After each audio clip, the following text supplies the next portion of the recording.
Anthony, we're going to continue to say free Karmelo Anthony. And as I said last night in the last live, since now that young man has adequate and effective counsel, we're going to start counting down the days that Karmelo Anthony comes home with his family.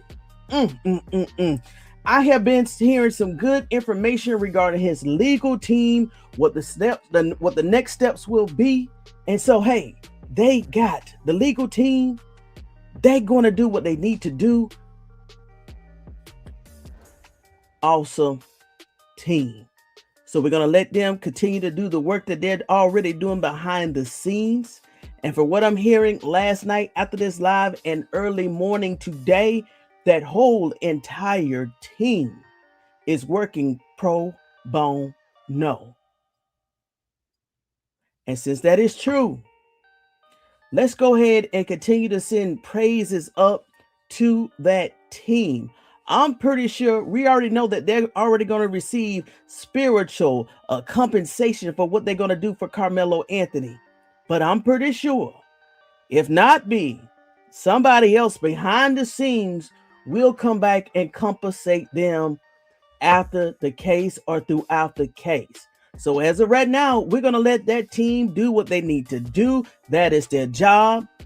But in the meantime, we're going to continue to dig and dig and dig because Texas, the state of Texas, as I covered last night, y'all have an issue. Y'all have an issue in Texas Attorney General Ken Paxton. What Tony Tugs listed up, what are you talking about?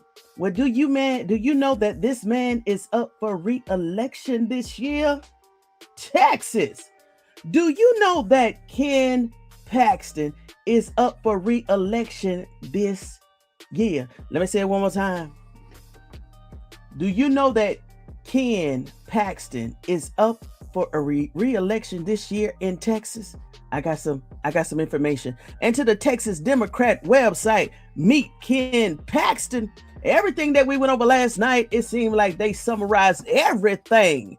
And this came out in May 27 this year. And we're going to read this out. But Texas, you got to do something. You got to do something. But I've been watching other content creators. You know, I'm going to give a shout out to, of course, Lakeisha. I'm going to give a shout out to WillieD. And I'm going to go back and use a clip that it seemed like a lot of people don't know why the parents were not in the courtroom. So let me go ahead and play that, because normally I bring that up at the end, but let me go ahead and play and show proof from someone that was in the courtroom on why the parents were not there doing the sentencing.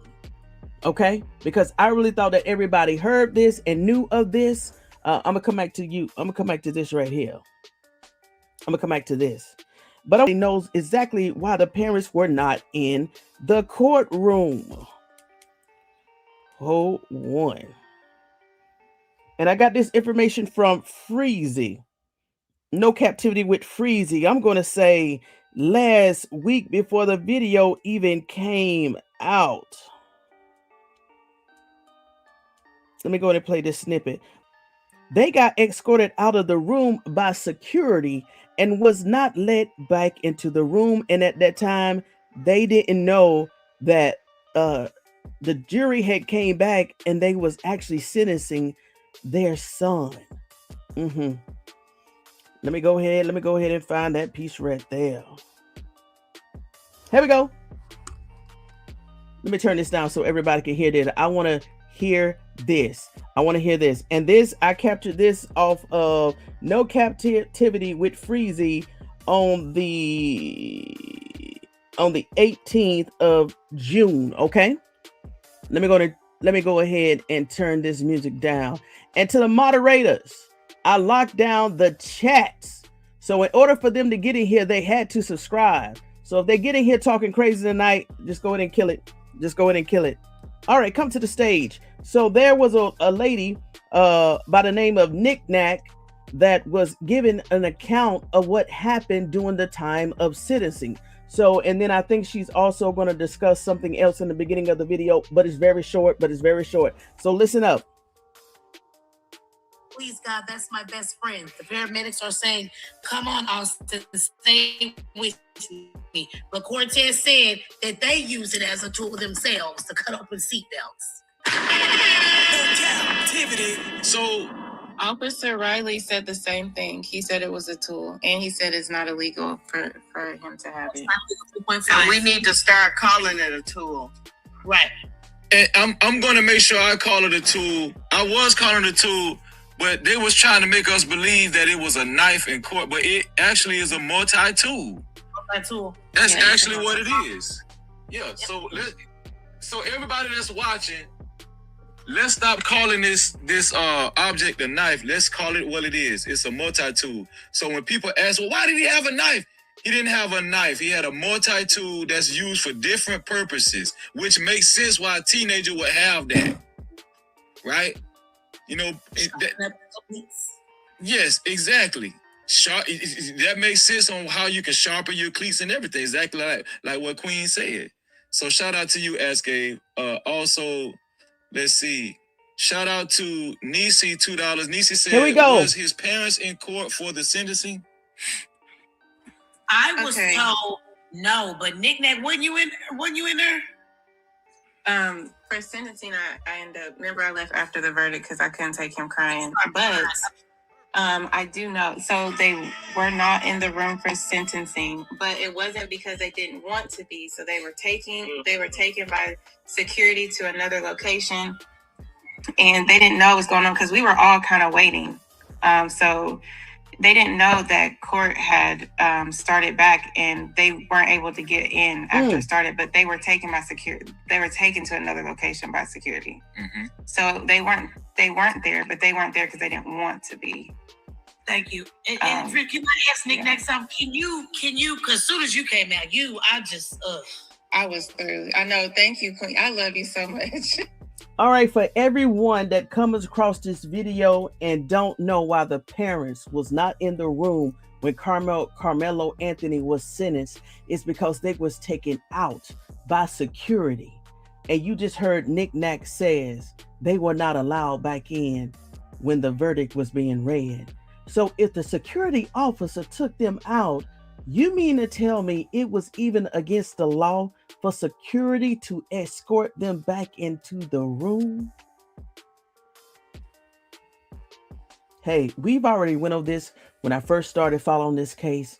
There have been so many federal violations and civil rights violations that I showed you, and I showed you the research where just based off the civil rights violation, the federal government will intervene.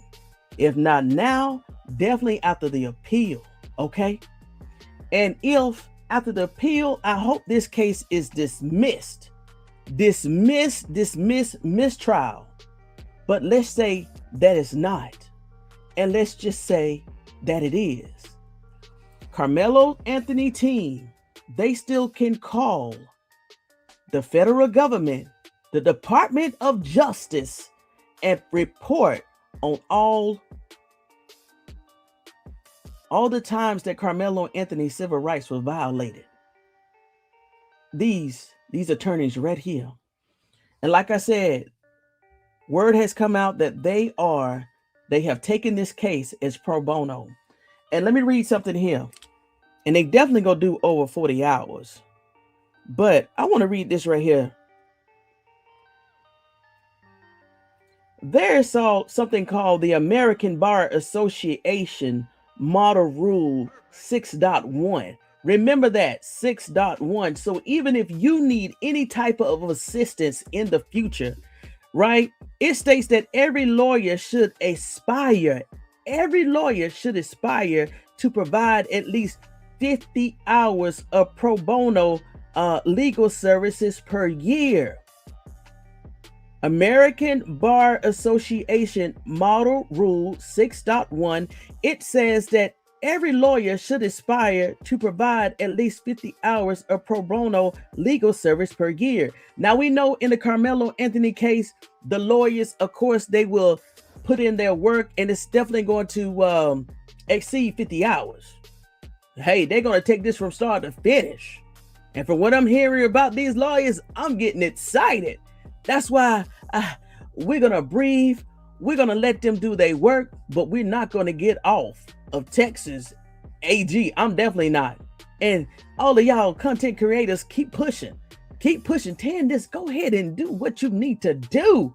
Go ahead and continue to shine light on this case. Because this is what happened last year, because I thought the case never went to trial or was going to trial because the media stopped covering it. Well, you know that now that Karmelo Anthony got this legal team, the media definitely is going to start quieting down. So they may think that, hey, they're going to start removing this from the headlines because they want us to forget about this case at all. No. We're not going to forget about this case. We're not going to forget about this case. As I say, today is the second day I'm starting a countdown on when Karmelo Anthony will get home, okay? So remember, American Association Bar 6.1, okay? Now, I want to go ahead and start showing this right here. I'm going to come back to this right here. Because Ken Paxton is running this year. Come on, Texas. We need y'all to get out and vote this year. One article that spelled out all of the corruption that this man has, you might as well said, conducted and executed while he was in the seat.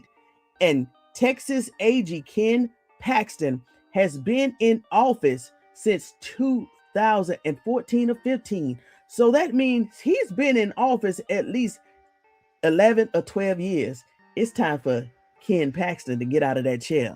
Hold one. Now, let's see here. Now, there was a name by his name was Attorney Andrew Wilkerson. He was on WillieDLive today, and he had some very interesting statements that he made, right? So I definitely want to go ahead and share with you the information, because this is what this is. We is a network of independent contributors. That's what we're going to call ourselves, independent contributors to this case and also to the American society. This is what we're going to do. We're going to start sharing knowledge over here on these platforms. Knowledge. This is where the power is. It's in the information sharing. This is where the power is. If I know something, I'm going to share it with you so you can be empowered. And then you're going to share it with another person. And then another person is going to share it with that person. And it's going to continue to go. So if you in Texas or another state, each state should have their own penal codes. So whatever state you in, just pretend like this case would have happened in your case, in your state, and just see what type of penal codes that your state has to protect you and your family moving forward. Especially when it comes to self-defense, especially when it comes to multi-sellings, especially when it comes to the rights. Oh my gosh. Listen. I'm getting excited. I'm really trying to keep myself down. So I took 1, 2, 3, 4, 5. I took 5 audio clips from WillieD's interview with Attorney Andrew Wilkerson. And hey, y'all know that video clip I kept referring back to Court TV with Vinny P. I call him Vinny P. And it was that Texas appellant lawyer by the name of Brian Weiss. Well, Tony Talks, why you keep continue to give these names? Because when you ever hear these names come up, and if you in Texas, you also can reach out to some of these people, because I just said under the Americans Bar Association 6.1, every lawyer should aspire to give 50 free hours of pro bono legal services. I know you caught that. Come on, WillieD, and come on, Attorney Andrew Wilkerson. Let's see what it says. I'm going to go in reverse because I definitely don't want to go in order, because I definitely want you to go out there and support Willie D's the video that he did today. I'm going to say around 3 p.m. So I'm going to go backwards, but he said some very compelling things. So before I start, make sure you go ahead and get your notes, your drink, and your vest, because we stay vested up over here 365 degrees on Tony Talks Compelling Sports Edge. And y'all, I haven't forgot Sorsby. I did some research. Sorsby is that quarterback that Ken Paxton, Texas Attorney General. He used his office in attempt to sue the NCAA and the Big 12 for Brandon Sorsby. When Tony Talks vested up, why you keep bringing this up? Well, the NFL basically said not today. They denied a Sorsby application for the NFL supplemental draft. Well, Tony Talks vested up what this has to do with Kenneth Paxton, because Kenneth Paxton is in the history of the United States, he is the first attorney general to ever use his office and abuse his power to attack any type of sports entity, especially NCAA and the Big 12. So I'm going to ask myself and yourself, think about it. Why would a Texas attorney general put out his neck for a gambling quarterback? Was it any type of corruptions that Texas Tech, I hate to put you out there, Texas Tech, but your name is already out there, that Texas Tech was going to get some type of kickbacks? Or was Ken Paxton going to get some type of kickbacks? And you can't say, I hope you're not saying, oh, I'm overreaching, because the live that I did last night, and I'm going to start this live with this once I finish with these audio clips and show you how corrupt, once again, reading the same article on how corrupt Texas AG Ken Paxton is. And let me tell you, to your trolls and you haters, I know what you did to the video last night. I know what you did to the video last night. I know what you attempted to do to the live video last night. So everybody that supports my effort in the Karmelo Anthony case, please hit the like button. Please hit the like button, because now it seems like now that they are mad, now that Karmelo Anthony has a team of 6 instead of a team of 1. Now they're mad that even though they killed all the GoFundMes, now they're going to start attacking the videos. So please hit a like button. Please hit a like button. Every time you hit that like button, it is a sign to the algorithm of free Karmelo Anthony. Free Karmelo Anthony, because now they finna start attacking the videos, y'all. They're finna start attacking the videos. But hey, that's the I got your number. Come on, WillieD. I know what you tried to do to the video last night. I know what you tried to do to the video last night. If you don't like the content, just stay away from the content. Go over there to Fox News and whoever else that is putting out the content and the narratives that you want to hear, and leave our stuff alone. We're not messing with you. Why is it when it's a community like us and we are trying to support our own and share knowledge, you come over here and try to kill it? Just like Black Wall Street. So please like the video. Come on, WillieD. I think he thinks that this is over and he's won. I think he's a bad winner. He one of them folk, after they beat you, they just got to shit talk you. You see what I'm saying? I mean, I think that his comments are reflective of where he sits, though, in the racial argument. I think they're very reflective of what side he's sitting on. But I think it helps. I think it helps Karmelo's case, and you mentioned it. The team of attorneys he had, man. Russell Wilson leading that thing, man. That's a bad boy. Mm-hmm. Russell Wilson. I hired Russell Wilson for me. Whenever I got here to Kenneth, he came and handled my business. So that's I'm talking about a brain, man. A brain. Like he gonna outsmart them folk over there. He gonna come at them in all different directions, and he gonna outsmart them folk, and he gonna do it in a very meek, astute, and just you know, but he's gonna be at their throat though. And then you got Justin Moore. You know, he's a civil rights attorney. I know Justin Moore got a couple murders under his belt. Holla at Justin, shout out Justin. And another thing about Russell, he tries cases and he does appeals. So you're not gonna get too much past Russell. Like Russell knows how to look at that transcript for the trial and point out what's wrong and fix it. You know what I'm saying? So, you know, I got a lot of faith in that team, and I'm very excited, man. I'm very excited about that. Mm-hmm. Well, was this case more about law, facts, or the credibility of the witnesses?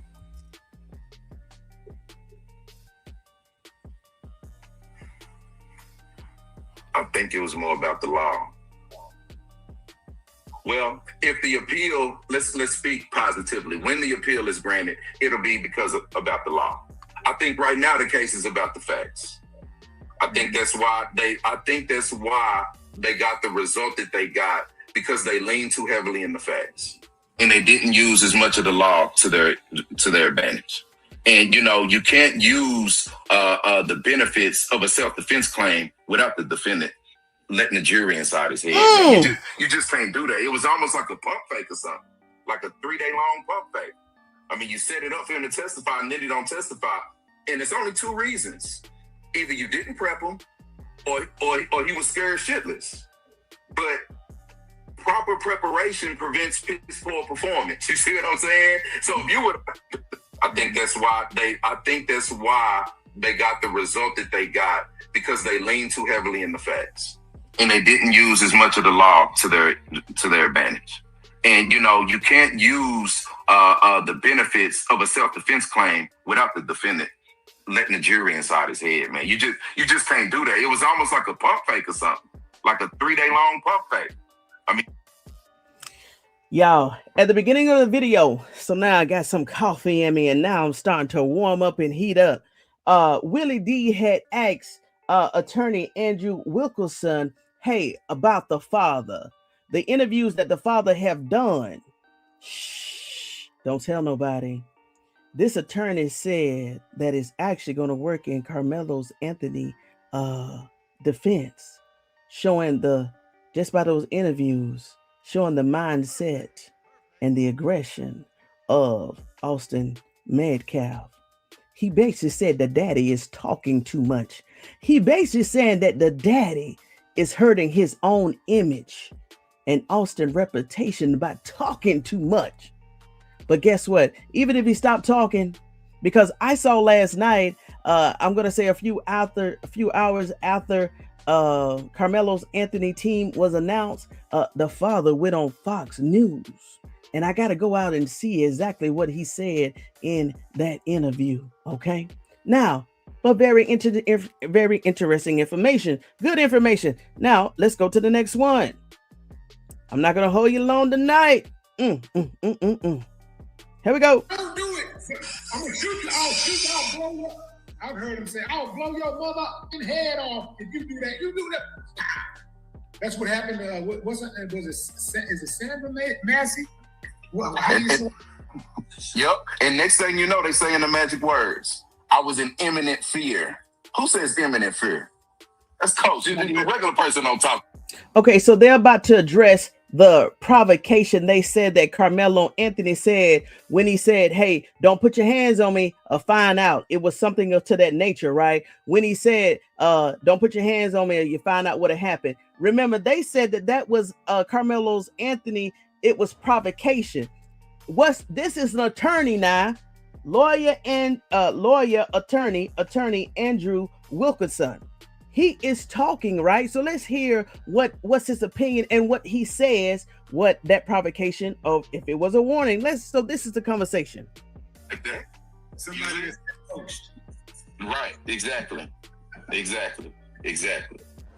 Yeah, Andrew, what do you think it was the single most powerful bit of evidence on both sides?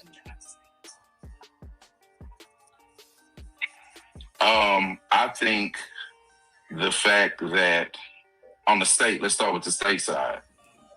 I think the fact that they were allowed for 21, I think it was 21 witnesses to get up there and all of them render an opinion on the ultimate issue. I heard that the last question for all, because I do this. So I heard that the last question for all 21 witnesses was, do you think this was self-defense? Well, I'm hoping Mike Howard objected. Because they shouldn't be saying if it's self-defense in front of the jury, because that is a question that causes for them to make a legal conclusion, and they're not lawyers. So if he objected, that's something that they could take up on appeal. If not, the state might have snuck that one by. But to sneak something by somebody 21 times, again, that either speaks to his incompetence or his involvement. I don't know. Mike Howard. I ain't saying which one it is. You see what I'm saying? Go ahead. I think it's both. I think it could be both. The reason why I say it's both is because, number one, it was just for him not to present that, for him not to object, but only like a 1 or 2 times during the entire trial, for him to think he could get away with that. Mike Howard. That shows the incompetence. Mike Howard. I don't care how smart you think you are. You gotta be short bus window licking slow to think that you're gonna be able to present that case in front of the world and that people ain't gonna see what happened and call that out. And that's why I do believe, that's one of the reasons why I do believe that Karmelo Anthony was able to assemble such a great appellate team of lawyers. Because those lawyers looked at that and were like, nah, man, that ain't right. These lawyers got reputations, just like everybody else. And they got integrity like everybody else. So they like, man, they're not gonna just go put their career on the line for somebody who don't think that they can adequately defend. I think that the reason why those lawyers got on board is because they see this case and they see how unfair it was. And I'll just go straight, I'll call it strike a strike and a ball a ball.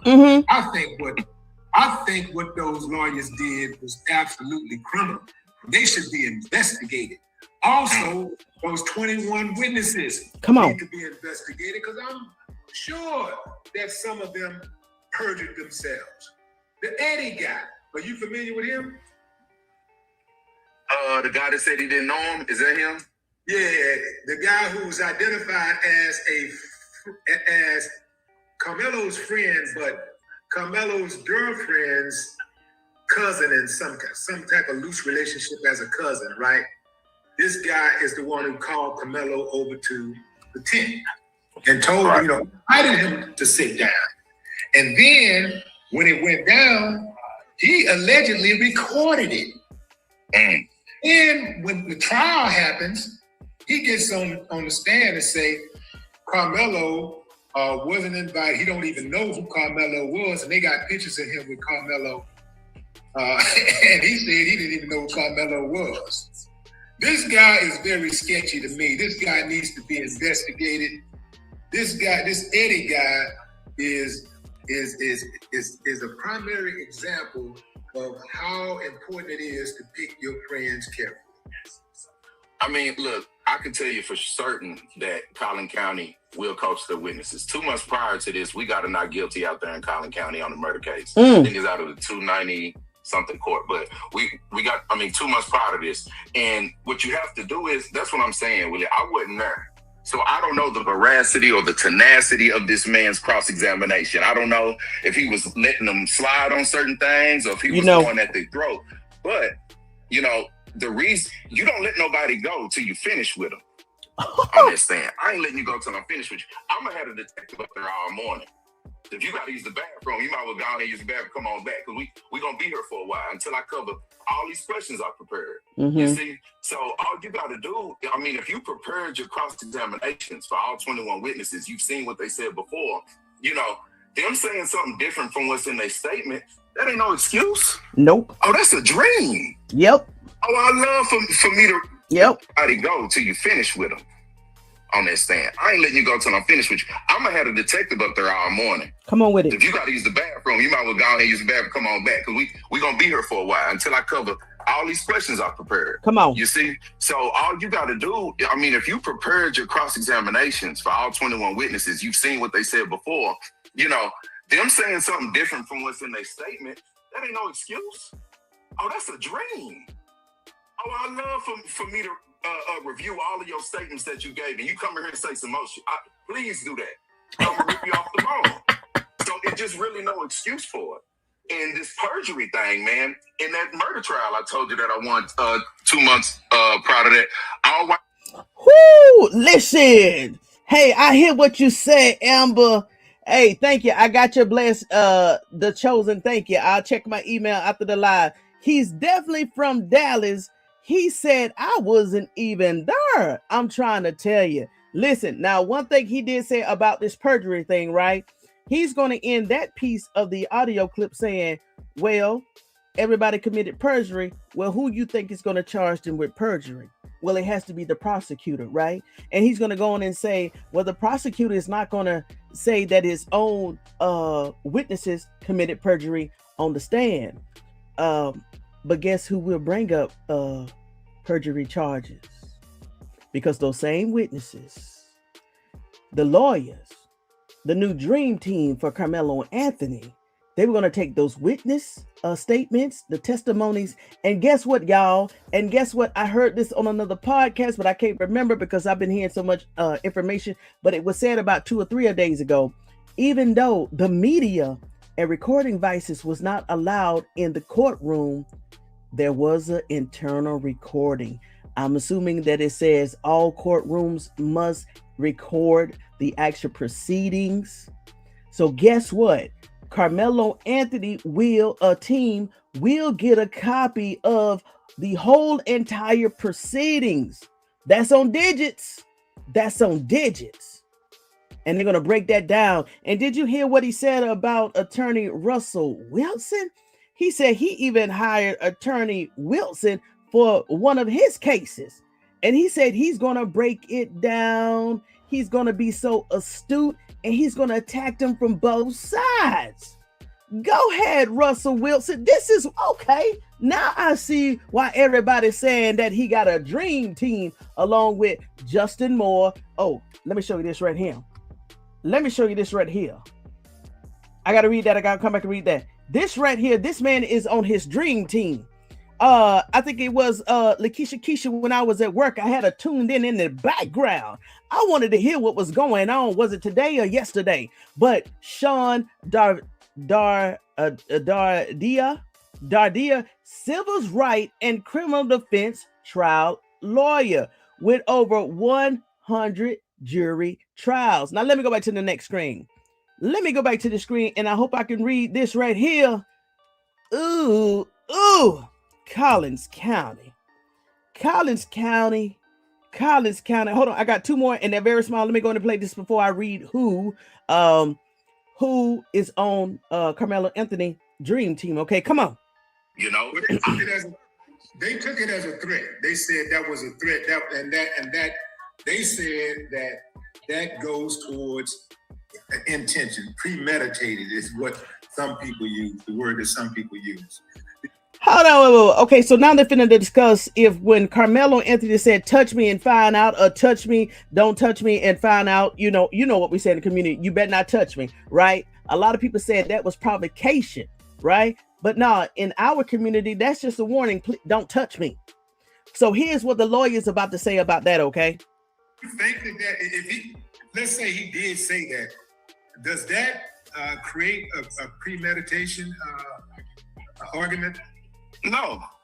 If he said that, I would face it right in front of the jury and ask them what he meant by it. And that's the problem. You see what I'm saying, Willie? He didn't even take the stand. So he wasn't able to get up there and say, I wasn't threatening him. I was telling him that if he did something, I was going to protect myself to the fullest of my capabilities. That's all the jury needed to hear him say. Instead of letting the jury sit here and go back and discuss what they thought he meant. You understand what I'm saying? And understand, those are just collateral issues. The main issue we needed to test about was the self-defense issue that they tried to get. And, to be quite honest, I was talking to my highly esteemed colleague, Michael Campbell, about this. Even in order to get manslaughter, he probably needed to testify, right? Because for self-defense, you need to testify that you were afraid of serious bodily injury or death. But for manslaughter, you need to tell them you did it because you were angry, right? The jury was not let into the mind of Karmelo Anthony, period. And that was just... So that's my answer to that question. I would have had him ready for all of that. What do you think? What do you think the chances are that Karmelo Anthony's defense attorneys purposely sold him out? He's gonna answer the I usually don't get in other attorneys' business. I say it a lot because it's true. But in looking at what happened, I don't know if he did it on purpose. I don't know if he did it on accident. But it's the same result. Either you one of the good old boys, right? Which is bad, or you just so incompetent that you didn't know how to prepare yourself, correctly for this trial, and that's bad. So I don't know if he did it on purpose. All I know is I see the result, and I heard what occurred. And back to your last question too. Even Willie, you can't say hit me and see what happens, and I punch you in the face, and I'm right for that. That's assault. You see what I'm saying? So I just want to take it back because people got it wrong. That's a collateral issue. That don't matter if he said, touch me and I'll do something. It don't matter because I can't be on the street, right? Downtown Dallas or downtown Houston, and somebody say something to me and I just punch him in the face. I'm still going to jail for assault. I'm still the aggressor. You see what I'm saying? So verbal provocation is not adequate provocation. I just wanted to, go back on that. Just in case folks was confused. Another thing is this, man. I hear the police saying all the time, don't move, I'll shoot. Come on now. They move and they shoot and they claim self-defense. Show me your hands. Don't dig in your pockets. Don't do it. I'm gonna shoot you. I'll blow you up. I've heard him say, I'll blow your motherfucking head off if you do that. You do that. That's what happened to what's her name? Is it Sandra Massey? Sandra Massey. Yep. And next thing you know, they saying the magic words. I was in imminent fear. Who says imminent fear? That's coach. The regular person don't talk like. That's all Mike Howard had to do was coach Karmelo Anthony and say, hey, get up on the stands, tell the truth, and just tell them you fell for your life. And y'all, oh my gosh. On the police arrest record, right? They got Karmelo Anthony actually weighing 130 pounds. So that means that the Metcalf brothers and his friends, they were towering over him and they had an extra 100 pounds of weight against that young man. So I see your comment in here, Bless the Chosen. Let's change the narrative because he didn't stab him. Austin Friend did. Let's change the narrative.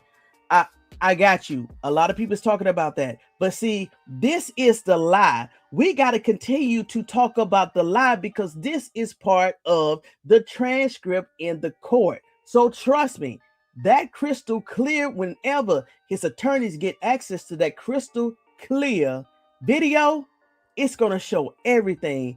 Even what was thrown in the trash can, who threw it in the trash can, who came back and retrieved it out the trash can. But right now, the attorneys is going to handle the video, the crystal clear video, and the one that we saw. But thank you again, brother or sister, for talking about the video. And we're going to change the narrative. But what I'm saying is we got to continue to stay right here because that's the lie they putting out. And we're going to make sure that lie is distinguished regarding the first degree charge. That is the focus right here. Just showing that video shows proof. Now, I can't see nothing under the tent. We can see bodies moving. So let's just go and talk about it. We really can't make out what happened out of the tent. We see somebody here.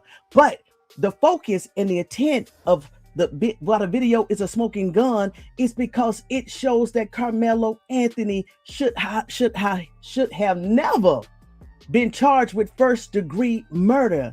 It shows that he was already on that tent.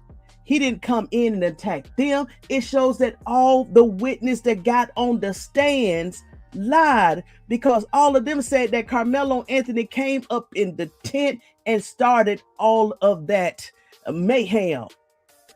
First degree has to get thrown out of the window, and it will be because that video, grainy or not, does not show premeditation or intent.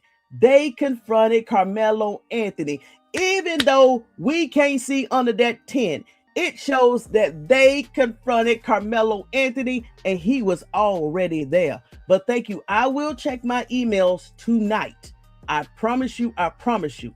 I promise you. I got you. I got you. And thank you again for coming into the live. I really mean that.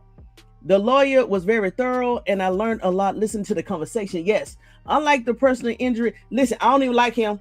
I don't even like him. Ooh, that man right there. That's why I'm saying not all white lawyers are bad and not all black lawyers are good. That man right there rubs me the wrong way so bad. And to my Shador Sanders fans, when I mention Kevin Stefanski, you already know what I'm talking about. That man right there, I had to get his name off my screen. WillieD, I understand that, but I would never watch a video if you bring him back on here. That man is ridiculous. For him to be a lawyer, that's his mindset. That is scary.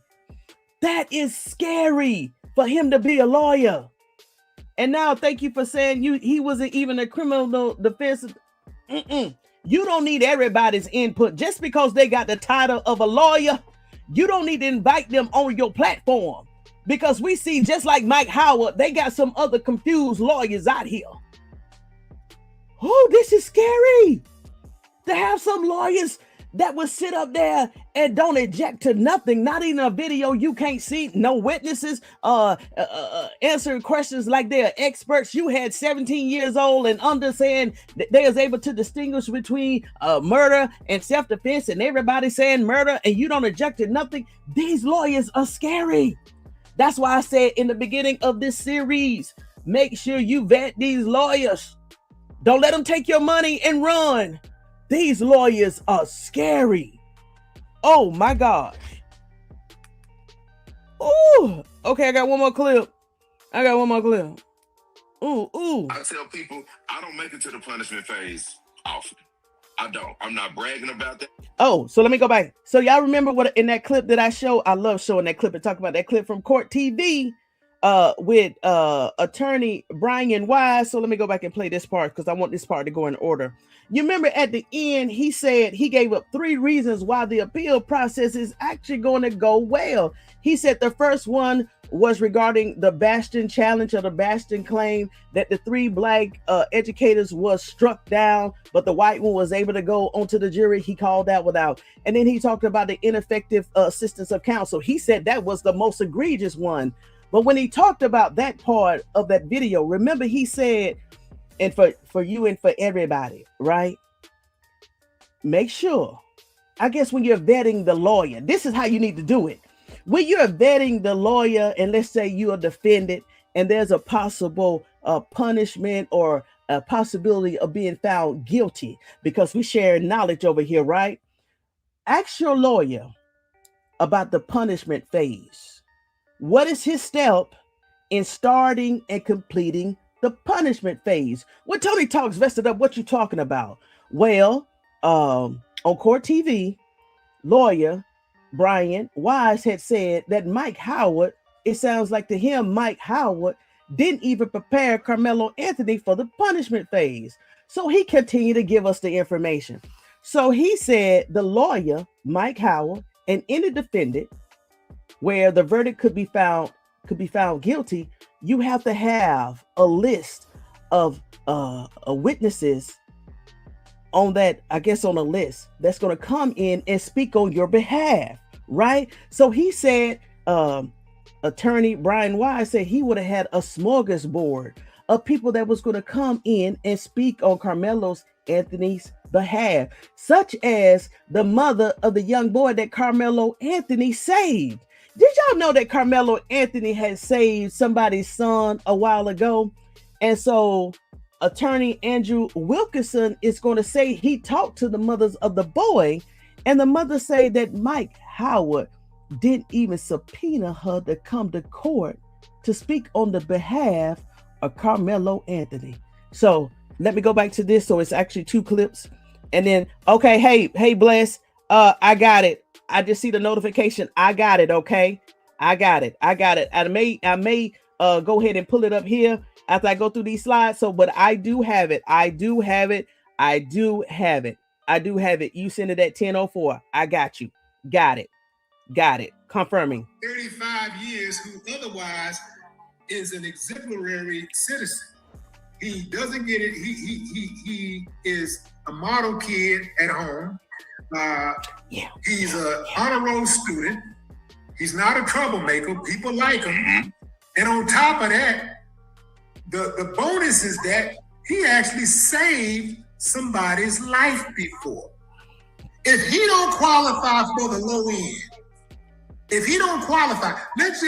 think he's 100% innocent. But let's just say he's guilty, and let's give him that. He's guilty. If he don't qualify for the 5 years, who in the hell does? Exactly. Look, I mean, that's one of the things that they may have a play on ineffective assistance of counsel. What did you say? Right. Most of the time, the lower numbers for the people who are redeemable. Yes. Right? Who are exemplary citizens, right? That's what mitigating evidence does in the punishment phase. All he had to do, look, I reached out to the mom of the person whose life Karmelo saved. I reached out to the mom, and I had one question. I just had one question. I wanted to know, was she subpoenaed? She said no. I would have been there. Wow. I mean, she said no. I would have been there. You got to understand, to not even have her on ice, you're supposed to have her in the waiting room or sitting down by the vending machines with a Coke and some chips, waiting on you to send her the text. You see what I'm saying? You're supposed to have her in the building. You got to understand, that's why not calling him is so futile and it's so egregious. You didn't call him in the guilt and innocence phase. Okay, I don't understand that either. But that's the guilt and innocence phase. Once the verdict came down, now all you guys are focused on is getting him the least amount of time possible. Willie, I promise you, anywhere between 10 to 15 times during that trial, the prosecutor said the words indifferent to human life, doesn't care about life. The entire time they were saying statements to make him seem like he is a person that has no regard for human life. Okay? It ain't nothing that rebuts that more than putting him up there for him to say, I actually saved the life. I mean, I actually risked my life to save the life. Mm-hmm. You see what I'm saying? They could have had something for them to look at. They could have had the newspaper article, entered that into evidence, or had the judge take judicial notice of it, publish it to the jury.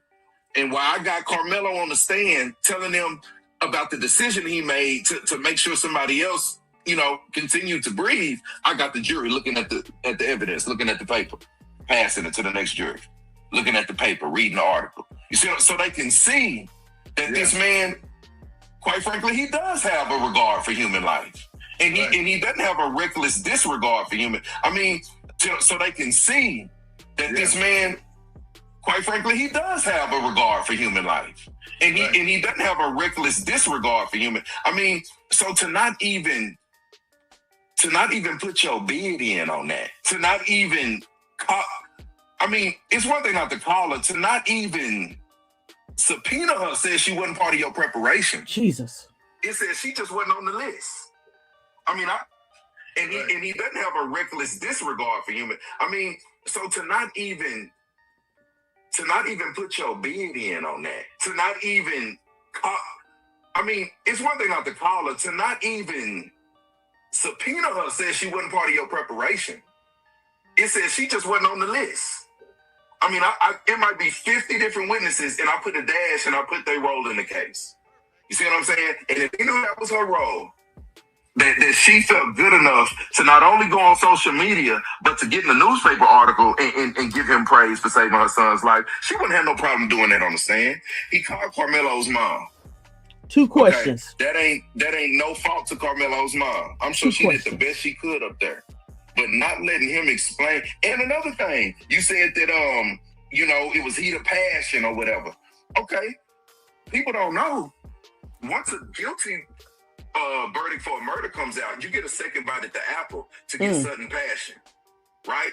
So he could have put Karmelo up there. They could have did away with the self-defense stuff. No more talking about self-defense. But he could have put him up there in the punishment phase and had him say that he did that because he was so angry that you know, the Metcalf boy tried to punk him, or that the guy, you know, something. He could have got up there and explained to them why it wasn't premeditated and it was just something he did that was based on heat of passion. They didn't even do that.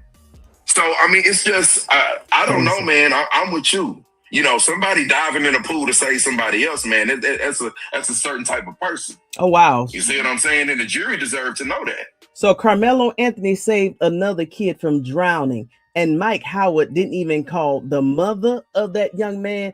And I would have said, depending on the age of the son, call the son age and put him up on the stands to actually create the scene of how he was fearing for his life in that water, struggling. And the next thing he know, somebody by the name of Karmelo Anthony drove in that water and brought him up from the bottom of that pool. Mike Howard, you was disagreed. Well, we already know, because it was Mike Howard that stood up after the verdict and said, Judge, can we go ahead and move for immediate sentencing? Oh my gosh, just wait till the sixth panel of civil rights attorneys and attorneys for Karmelo Anthony. Y'all, the laundry list of dirt that they're going to come out and tell the world, it's going to be scandalous. Listen, I would not be, and y'all go ahead and mark my words, I would not be surprised because of the information that's going to come out this on a state level and a federal level. I would not be surprised if they put in a law called the Karmelo Anthony law, because this thing is going to be so egregious, whereas if it's found out that any court of law in the whole entire United States, if they do anything that they did towards Karmelo Anthony in Collins County, this also needs to be in future law books and school books, since they want to put information in these books, right? The law should be anybody that commit these violations against a defendant wrongfully and intentionally, it's going to be called the Karmelo Anthony law, where every lawyer and judge should be buried under the jail cell. The way that they go ahead and they put what it says. What does the report says? The report says black people 7.5 times more likely to be wrongfully convicted of murder than whites, risk ever greater if victims are white. And Karmelo Anthony defended himself, and I'm going to continue to say defended himself, from Austin Metcalf. And even though it resulted in Austin losing his life, but because he was a white victim, he got 35 years. He got 35 years. They even script the self-defense. And if you don't believe me, if Karmelo Anthony is 130 pounds, you go ahead and tell Collins County that they are bald-faced liars, because this is what is on the actual police record. This is actually on the police arrest record. Let me drop myself down.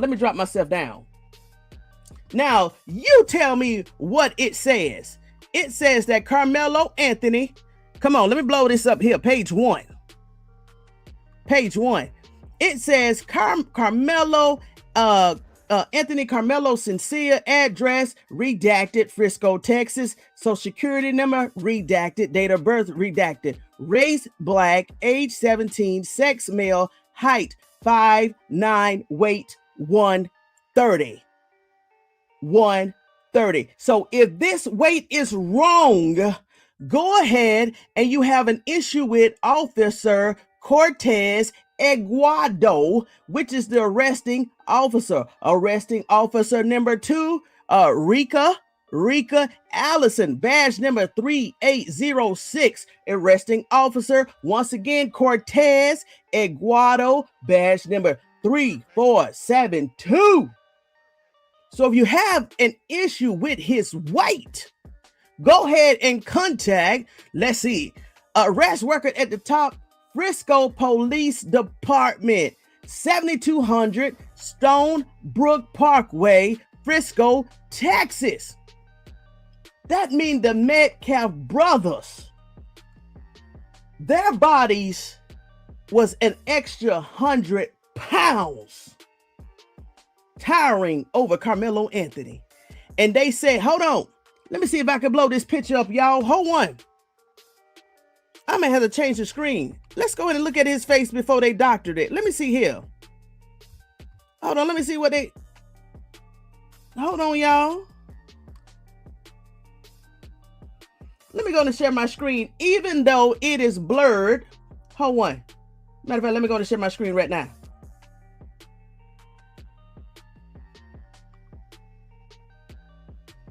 Let's see here. Share. Come on with it, y'all. Come on with it. Because the lawyers, they already know what they got to do. But let's go here. Do y'all see Karmelo Anthony's face? You know, that side of the cheek that would have been his right side. Do y'all see how swollen it is? Even though the picture is very bad, you still can see that this is the original picture, because look at his forehead. This is an actual human wrinkle in the forehead. But look at the side of the face that we can see. Do y'all not see how? Let me see if I can go up higher. Zoom in. I wish this was colored. Y'all, hold on, y'all. Do y'all see?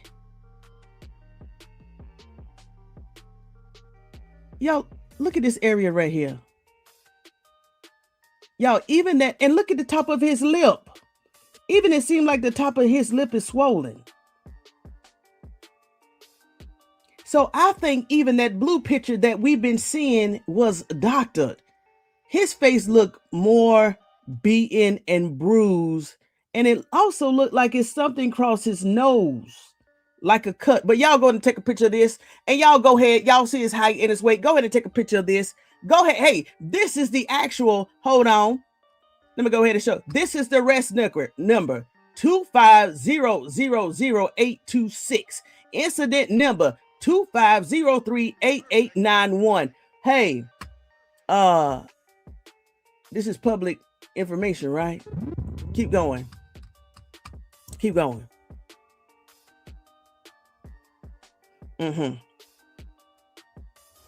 So they need to stop this right here.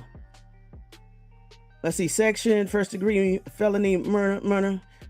Fine, bond, media.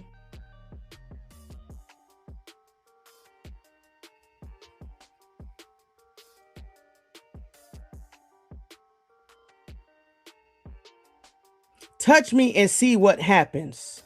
No one really thought Anthony really had any weapon in his bag, and Austin proceeded to touch Anthony, and then Anthony told Austin to punch him to see what happens. Hold on, let me read that again. Hold on. Touch me and see what happens. No one really thought Anthony really had a weapon in his bag, and Austin proceeded to touch Anthony, and then Anthony told Austin to punch him and see what happens. A short time later, Austin grabbed Anthony to tell him to move, and Anthony pulled out what redacted recalled as a black knife, stabbed Austin once in the chest, then ran away. Austin began grabbing his chest and telling everyone to get help, advised he did not know Anthony's name, but stated another Memorial Track member was friends with Anthony, and he could identify Anthony, describing Anthony as a black male, skinny with possible goatee, small puffy hair, and wearing Centennial High School clothing. This conclude my contact with redacted. Then I began to instruct to start a criminal scene log. I retrieved a crime scene log from my patrol vehicle and started the crime scene log. I was later relieved by Officer Sloss, who took over the crime scene log and changed and cleared the scene. Gotcha. We're going to go through this tonight. Let me see what pops up. Let's see what else pops up. Y'all going to take screenshots of this. And this is why we stay on Bless the Chosen, because it's in the arrest record. So we got to tear holes into the arrest record, and the attorneys are too. So we're not following what the media said, because we have already went over some of these pages here, 6-7 pages. So this is why we're trying to stay on the narrative that they say that Karmelo Anthony stabbed Austin, because it's in the arrest record. But thank you for doing your due diligence. Let's see here. After hearing more dispatch call information, I drove to the scene. While en route, I heard Officer Cortez say he had the suspect in custody. When I got on the scene, I looked for Officer Cortez and went straight to him to hold security with the suspect that he had cuffed and secured in the police squad. Multiple witnesses were providing statements to officers where the stabbing occurred at Memorial High School tent. Only a short time later, Officer Cortez and myself escorted the suspect, Karmelo Sincere Anthony, to the Frisco Adult Holding. Now, why they take him to adult holding facility? He was a minor. Let's see here. Anthony was transitioned off to the jail staff without incident. All paperwork was completed, and CID took the investigation over there. Okay, CID. Let's keep going. I, Officer A. Fisher, badge number 3696, was dispatched to address in regarding to a stabbing. The note stated an athlete had been stabbed in the chest, was unconscious and not breathing. When I arrived, the crime scene was already marked off and the suspect was in custody. I began asking if they were witnesses to anything. I made contact with Hunter, redacted, but we know who that is. And then EP, we know who that is. And they got Eddie listed as a black male, okay? They were both breathing heavily and crying due to the nature of the event. They were with the coaches on the field and it was pouring down rain. We made the decision to relocate to the locker room just to the east to get out of the rain. Once there, things calmed down a little bit. However, they still was hysterical and could not really talk. In there, I learned Hunter was the brother of the victim. I attempted to ask them both what happened. I could not really get anything out of Hunter, but stated he wanted to speak. I asked him what happened, and he stated that they were all sitting on the bleachers, lying under the Memorial High School tent, when another male who he did not know walked over and sat under the tent. Yo,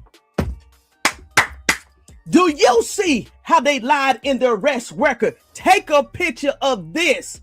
This is the account of Frisco Officer Alvin Frisker. Hunter had even lied on the scene in the locker room. The officer just stated that they moved to the locker room because of the rain. Hunter, right here in the arrest record, y'all, immediately, we already know that it has lying. They had to come up with a lie that quick because Hunter came up with a lie even before he was taken to the hospital to see his brother. Y'all take a picture of this. Hunter lied on the scene of the accident. So what really happened? He's lied. Let me read this again.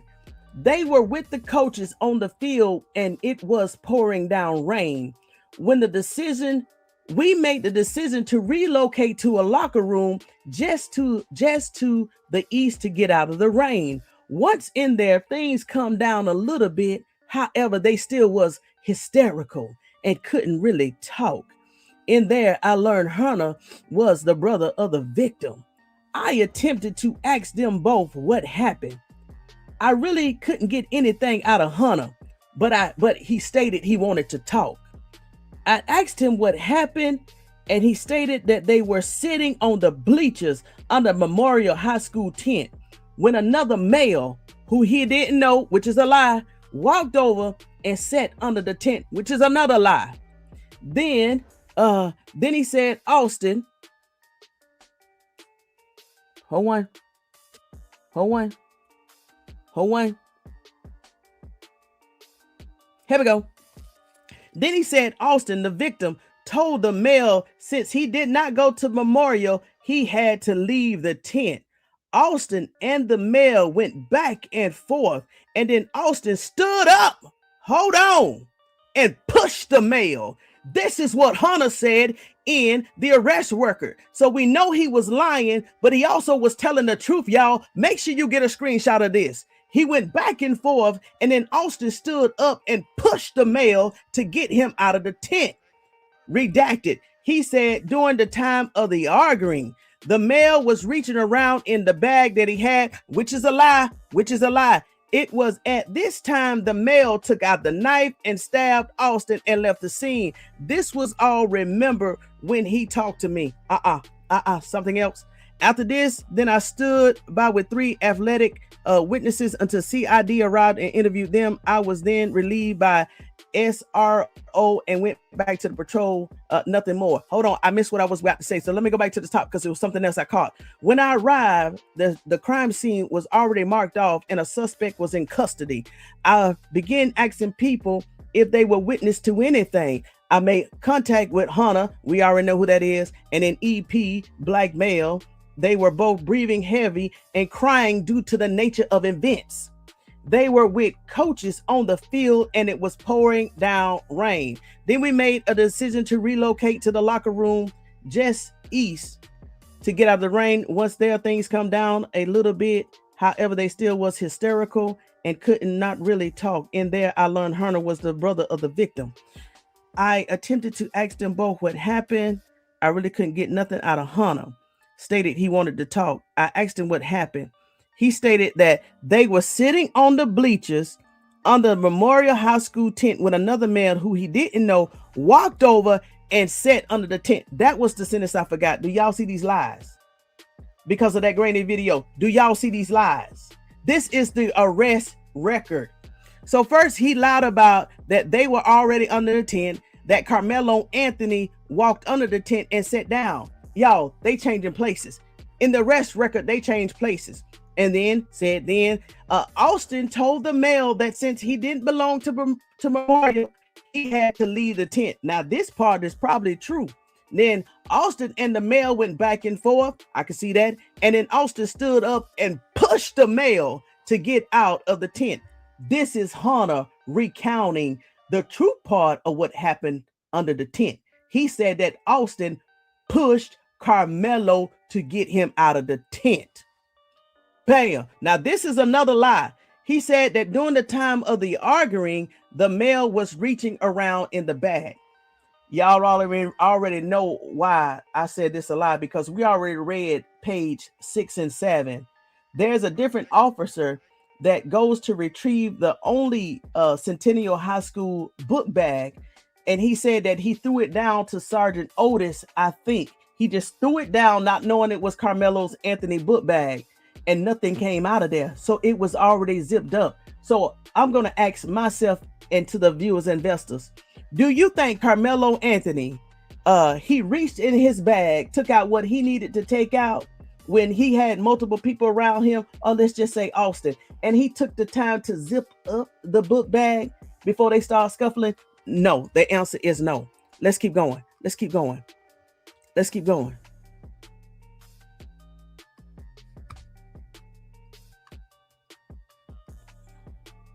I want to get this part right here. Some of it's cut off. So this is Officer Crawford Mike. Okay. Officer Crawford Mike, badge number 3095, was dispatched to address in reference to a stabbing call. I arrived on the scene and observed medical personnel and several bystanders standing next to a subject, later identified as the victim, Austin, redacted. The medical personnel was actively engaging in life-saving measures with Mr. Redacted. I observed that a crime scene was created around the area and began collecting the names and contact information of the bystanders with the scene. So that's cut off. Now let's see here.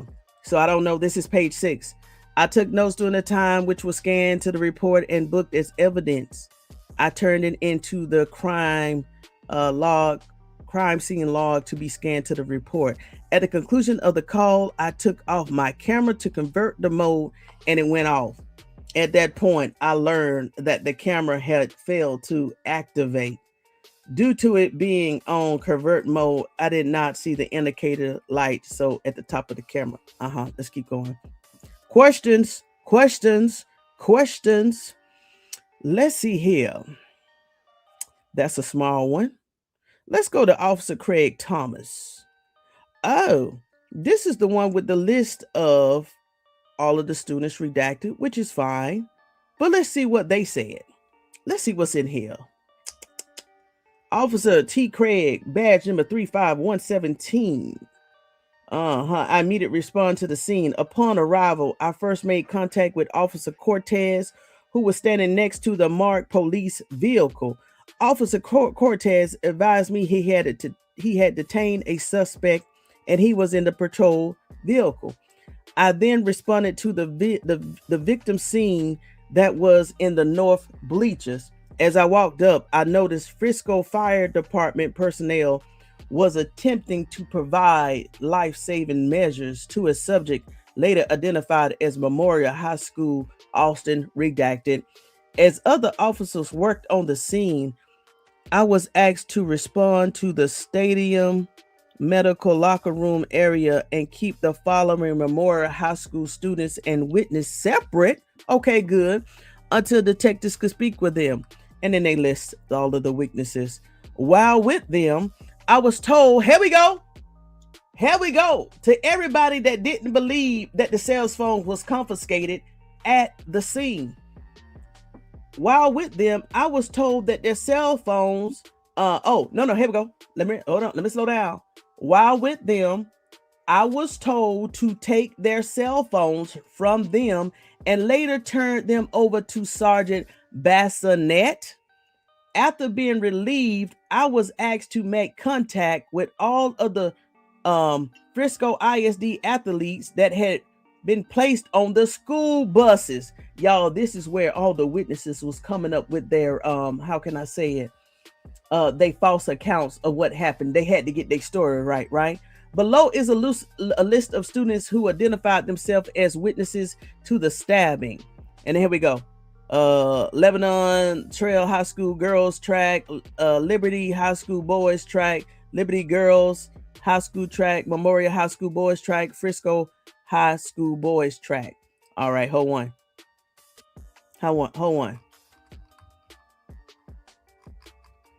So this is the other page over here. Let's see right here. This page 3. This is page 3. So the front part of this was page 1. Once again, it shows his weight was 130. And I got to track down page 2, but this is page 3. Page 2 is the only page missing. Let's go here. Okay, this is Office Otis Wheel. Let's see here. Where's his badge number? I like getting all these badge numbers. He didn't include his badge number, so let's just keep reading.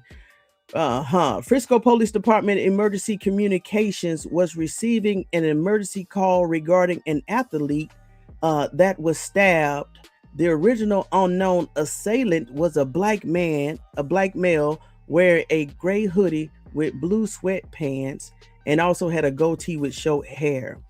The subject was possibly wearing Centennial High School attire, and it was believed that he was a student there for the sporting event. This had all taken place on the visitor side of the stadium, north side, and the victim under the Memorial High School tent in the bleachers. At around the same time, that's what SRO stands for, School Resource Officer. Hold on. You mean to tell me that Cortez is not even really a real officer? He's a school. I'm not going to say that. I'm not going to say that because some school resource officers are real police officers. So scratch that. I'm not going to say that. So scratch that. But just scratch that. But Cortez arrived on the scene and began assisting the victim, trainers, and other parties. Officer Cortez also advised on the radio that he also had the suspect. Okay, let's keep going. Sergeant Oates was working the 50 sector as the sergeant. He was in full Frisco Police Department uniform, okay, with distinct patches and bag as a police duty belt. Okay, he was also marked Frisco Police Department Patrol Vehicle 2315. He was relatively close to the call and placed himself on at around 10:02 hours and responded to the call with his patrol vehicle overheard emergency lights and sirens activated. Okay, he arrived to the call around 10:06. It took him 4 minutes to get there. Sergeant Oates arrived to the stadium and began walking up to the location. At around the time, Officer Cortez and Officer Rico, RICCI, were walking a black male. Oh, that's the female that was walking Karmelo Anthony. Was walking a black male the suspect away from the stadium. The suspect was crying hysterically. Yes. Please see the other involved officers' narratives from their involvement. Y'all, does that sound like a first-degree murder, or does that sound like someone that was just defending themselves? Let's keep going. Sergeant Otis walked up to the visitor bleachers and observed the victim being treated by Frisco Fire Department personnel and also the athletic trainer. The weather began to turn and began to heavily downpour rain. At this time, some of the Frisco staff moved the memorial tent to cover the victim and the FDD personnel. Sergeant Otis began using his city-issued phone to snap crime scene photos to preserve much of the scene as possible due to the weather and the large gathering of people that was involved in the incident. Okay. Once officers began to set up a crime scene with tape, moving non-essential personnel out of the media area, the officers on scene were informed that the knife, y'all get this right here. This is why I think this knife was planted. The officers on the scene were informed that the knife that was used was tossed and was still believed to be somewhere close. Eventually, one of the witnesses said that they remember seeing it on the bleachers still. Really? Officer Shaz was able to locate the knife. It was located between rows 9 and 10 near seat 30, closest to the aisle, partially open. Now, whoever wrote this is how you supposed to write your account, your statements. This is how you supposed to write and put all the details in there. This is how you supposed to write a statement, okay? The rain began to come down again heavily, and it was determined that instead of moving the knife, the officers would cover it with a large blue tarp. We almost done. Sergeant Otis assisted in preserving the immediate crime scene as much as possible, while the other personnel attended to the victim and eventually transported him. At around this time, Officer Welts had the crime scene log and began logging the individuals on the call to the best of his ability. Okay, Lieutenant Crawford and Pemberton relieved Sergeant Otis of the scene. Sergeant Otis went back to the police department to download his body cam and the photos he took with the city issued phone. Sergeant Otis' city issued phone had a total of 32 photos that was used to document the incident scene. This is how you write a detailed report. During the download, the initial photos formatting was incompatible with the crime scene folder. He re-downloaded the photos that he took, and they were able to be saved properly for preservation of evidence. Now, this is how you write a report. This is how you write a report. At this time, nothing else followed to add to this report. All right. Officer. Oh, it's cut off at the bottom, but here's Officer Taylor's account, right? Officer T. Wells, badge number 3698, was assigned to work patrol in the city of Fresno. At approximately 10:02, I responded to the report of the stabbing at location. The original call notes states that an athlete had been stabbed in the chest, and the suspect that stabbed the victim goes to Centennial High School. Athletic trainers were on the site and were providing care to the victim and advised he was not conscious and not breathing. The note also indicated that the suspect was a black male with a gold teeth and short hair wearing Centennial gear. I arrived on the scene at approximately 10:06 hours. Okay. When I arrived on the scene, I grabbed a roll of crime scene tape from my trunk and proceeded to the visitor bleachers where dispatch advised the victim was. While I was walking towards the visitor bleacher, I was approached by a witness who identified himself as first name begins with a J. Everything has been this way I think the knife was planted. I was approached by a witness who identified himself as J. Everything else redacted, begins telling me what happened, and I asked him where the stabbing occurred, redacted, advised it happened under the Memorial High School pop-up tent in the visitors' bleachers. I immediately informed Sergeant Otis where the witness stated that the stabbing occurred and gave him a crime scene tape to start securing the crime scene. Then I had blank remove to the walkway under the visitors' bleachers out. Oh God, that's at the end of that one. That's at the end of that one. That's at the end of that one. That's at the end of that one. Hold on, what page is this? This is page 5. We went over page 5. Hold on.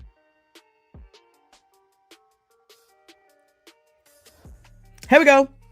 Here we go. Yeah. This it. Page 5. This is Officer Shaz Jacob, right? I don't see a badge number, so he's also a school resource officer, right? Here we go. It should be noted that my location is approximately 200 yards from the stadium. Upon my arrival, I tried to get an updated location of the suspect. I could not see Officer Cortez until I arrived. Oh, yeah, I could not see Officer Cortez when I arrived. Officer Cortez informed me over the radio that he had the suspect in custody. So Officer Shaz and Officer Cortez are both school resource officers. They are not real officers, but okay, nothing against them. Let's just keep reading. Officer Cortez informed over the radio that he had a suspect in custody. At this time, I turned my attention to the victim. Multiple Frisco ISD trainers were already performing CPR. I could see the blood on and around the victim. At this time, medics arrived and began life-saving measures. I coordinated with the other officers on the scene to secure the location. By this time, the students and the FISD staff had cleared the area. I used crime scene tape and began to tape off the area. It began to rain harder. At this time, Sergeant Otis and myself moved a Memorial High School tent over the medics and victims to attempt to preserve an evidence that we could. Possibly any evidence that we could. A Memorial coach approached me and informed me that he was with a student who had claimed to see the whole entire altercation. All right, let's see here. I told the coach to stick with the student and that we could need to get him to the police department to give a statement. The student quickly, y'all, this is where I think the knife was planted, because remember the officer testified that it was a utility tool. It was a utility tool that committed the puncture wound, right? But let's see what the student said. And this report said, a student quickly informed me that he knew where the suspect threw the knife and pointed me to his location. I located the knife with Sergeant Ortiz and could see blood on the knife. I quickly used my city issue phone to take pictures before the rain could wash the blood away. Sergeant Otis located a blue tarp and we decided that we should cover the knife without touching it, which is true, in an attempt to preserve any evidence. It was windy and raining hard. Once we positioned the tarp over the knife, I reached down and grabbed, here we go. I reached down and grabbed a backpack left in the stands to wear the top down and threw it up where Sergeant Otis was positioning the tarp. It was later discovered that the backpack I threw up onto the tarp was the suspect backpack. It was the only Centennial High School backpack located within all of the Memorial High School backpacks in the area. So, I ask again, if Karmelo Anthony, before he was attacked, do you think he had enough time to reach into his backpack, pull it out, zip up the backpack, and then defend himself? Or was it something already on the scene? Because when the officers threw the backpack, they did not write that when he threw the backpack up to Sergeant Otis that they discovered that it was open because items flew out of it. And I rest my case. I rest my case. Let's see here. After securing the crime with the crime scene tape and attempting to preserve as much evidence as possible, I assisted other officers in locating other possible witnesses. Officer Welts was maintaining a scene security while I was assisting other officers. I maintained scene security until the call was clear. Photos will be uploaded to the crime scene folder, and my body cam will be downloaded at the end of the shift. Thank you for following procedures, okay? Now, so let's see what this, see, do y'all see the difference in how these police officers, they write detailed reports, and then it is what it is. So let's just see what it says. Let's just see what it says. This is Officer Kyle Penderton. Badge number 3411. Okay, so this is a Collins County, okay, police officer in response to a reported stabbing. This location is a school stadium. Calls noted advised a male had been stabbed and was unconscious. Upon arrival, several officers and medical personnel were attending to the victim, who was laying on the ground of the stadium bleachers. I coordinated with Frisco PD response and trying to establish a crime scene. The knife reported to have been used in the assault was located by another officer in the bleachers. Shortly after my arrival, a large downpour of rain began. I directed several officers to use a tarp found at the scene to cover the location of the knife. I remained on scene until the victim was transported and the crime scene was established. Okay, let's see here. Oh, this is at the hospital, y'all. This is about to show proof that Austin did not pass away at the stadium, even though they probably brought him back because they had to do life-saving measures at the stadium. He didn't really pass away there. Let's go ahead and read to see what Officer Justin Newton said. Okay. I responded to Texas Health Plano to assist with this case. I was tasked with meeting the ambulance at the hospital. I arrived prior to the ambulance and waited for them to arrive. They arrived at 10:46. So if the officers arrived, the first officers arrived on the scene around 10:02, 10:04, they had to work on them a little bit, but okay, about 30 minutes. They arrived at 10:36 hours with the victim, Austin Metcalf, who was brought in to the trauma bay for treatment. And shortly after arriving, we're going to say about 7 minutes, at 10:56, Dr. Chow pronounced that he had transitioned. Once he was pronounced, staff stopped treatment and disconnected cords from tubes from the machine without removing anything from the body itself.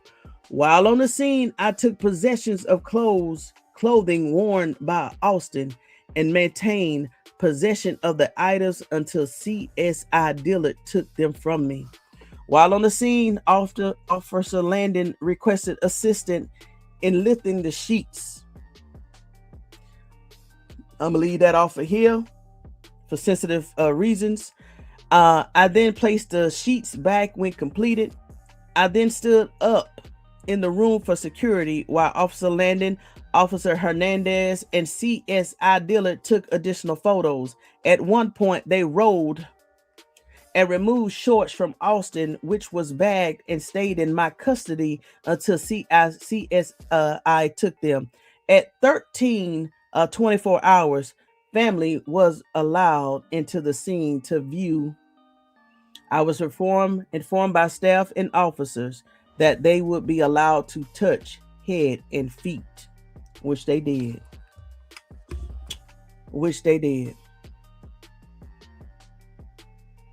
And this is short. Okay, so here are the coaches. Oh, hold on. Whoa. Hold on. I didn't read this the other night. I was focused on the witness in the bus. Okay, at the bottom, it said, I also was met by the following coaches who advised they witnessed the incident. Marco Centennial High School heard suspect confess to the stabbing. Canteles. Marco Canteles, Centennial High School coach. Okay, I guess that was Karmelo Anthony's coach. Vincent Hopper, we heard about his testimony. He heard suspect confess to the stabbing. Lakeisha Collins, independent high school coach, y'all. She said she witnessed the incident. So you mean to tell me that there was an independent high school coach, Lakeisha Collins, that said she witnessed the incident? And then Amendi Yetman, also an independent high school coach that witnessed the incident. So besides the students, there are two coaches that say they witnessed the incident? Independent high school coach. Gotcha. Okay, this is very small. Call to the scene. I provided scene security. Got it. Nothing there. Let's see what Officer Miller Joshua said. Badge number, dispatch, in the chest. Okay, my only duty was provide scene security at Fresco Medic. As the Fresco Medic was leaving the location, I assisted in moving people out of the way for the medic to be able to drive through. Shortly after that, I cleared the scenes. Y'all, do y'all see? I hope y'all taking screenshots of this right here. I didn't know two coaches said that they witnessed the incident. Karmelo Anthony's team. I'm pretty sure you already got a copy of the arrest record, but yeah, I would definitely interview them to see exactly what they take was, since they say they witnessed the incident. So why, when Cody Thompson from Court TV had said basically, most of the witnesses were students, right? That was under the tent. Why we didn't hear about coaches taking the stand? Why we didn't hear about two coaches taking the stand? Lakeisha Collins and Amendi Yetman. Okay. But yeah, what time is it? I've been on here 1 hour and 34 minutes. Let me go ahead. Let me see what else. Let me see here. And I'll come back tomorrow. I really want to home in real quick about this Texas Attorney General that y'all definitely need to get out. So matter of fact, I'm gonna share this one thing and I'm gonna let y'all go. Oh, it's two things I'm gonna share, then I'm gonna let y'all go because I'm coming back tomorrow night. Let me go here. See, because the attorneys finna do their work. We're just gonna continue to start looking at who's who, and we're just gonna, it's for educational purposes only, right? So this right here is Meet Ken Paxton, and we talked about this last night, so I'm just gonna give you a summary here, and you can read this here also. I went over this article last night. y'all make a screenshot. Justice Department declined to prosecute Texas AG Ken Paxton in final weeks of the Biden's term. Don't get caught up in the title, but you know, do what you need to do. But read this article. I give it 10 seconds so you can take a screenshot, take a picture.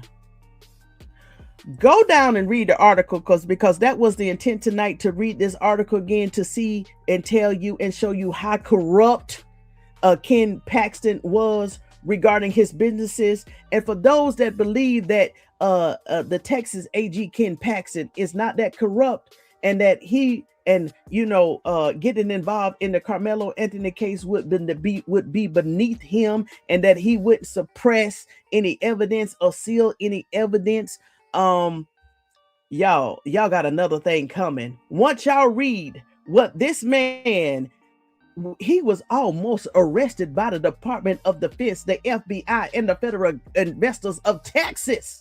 Y'all got to read this article. I'm gonna come back tomorrow and read it again. If you want to see my commentary on it from last night, go back to last night's live and we broke this down.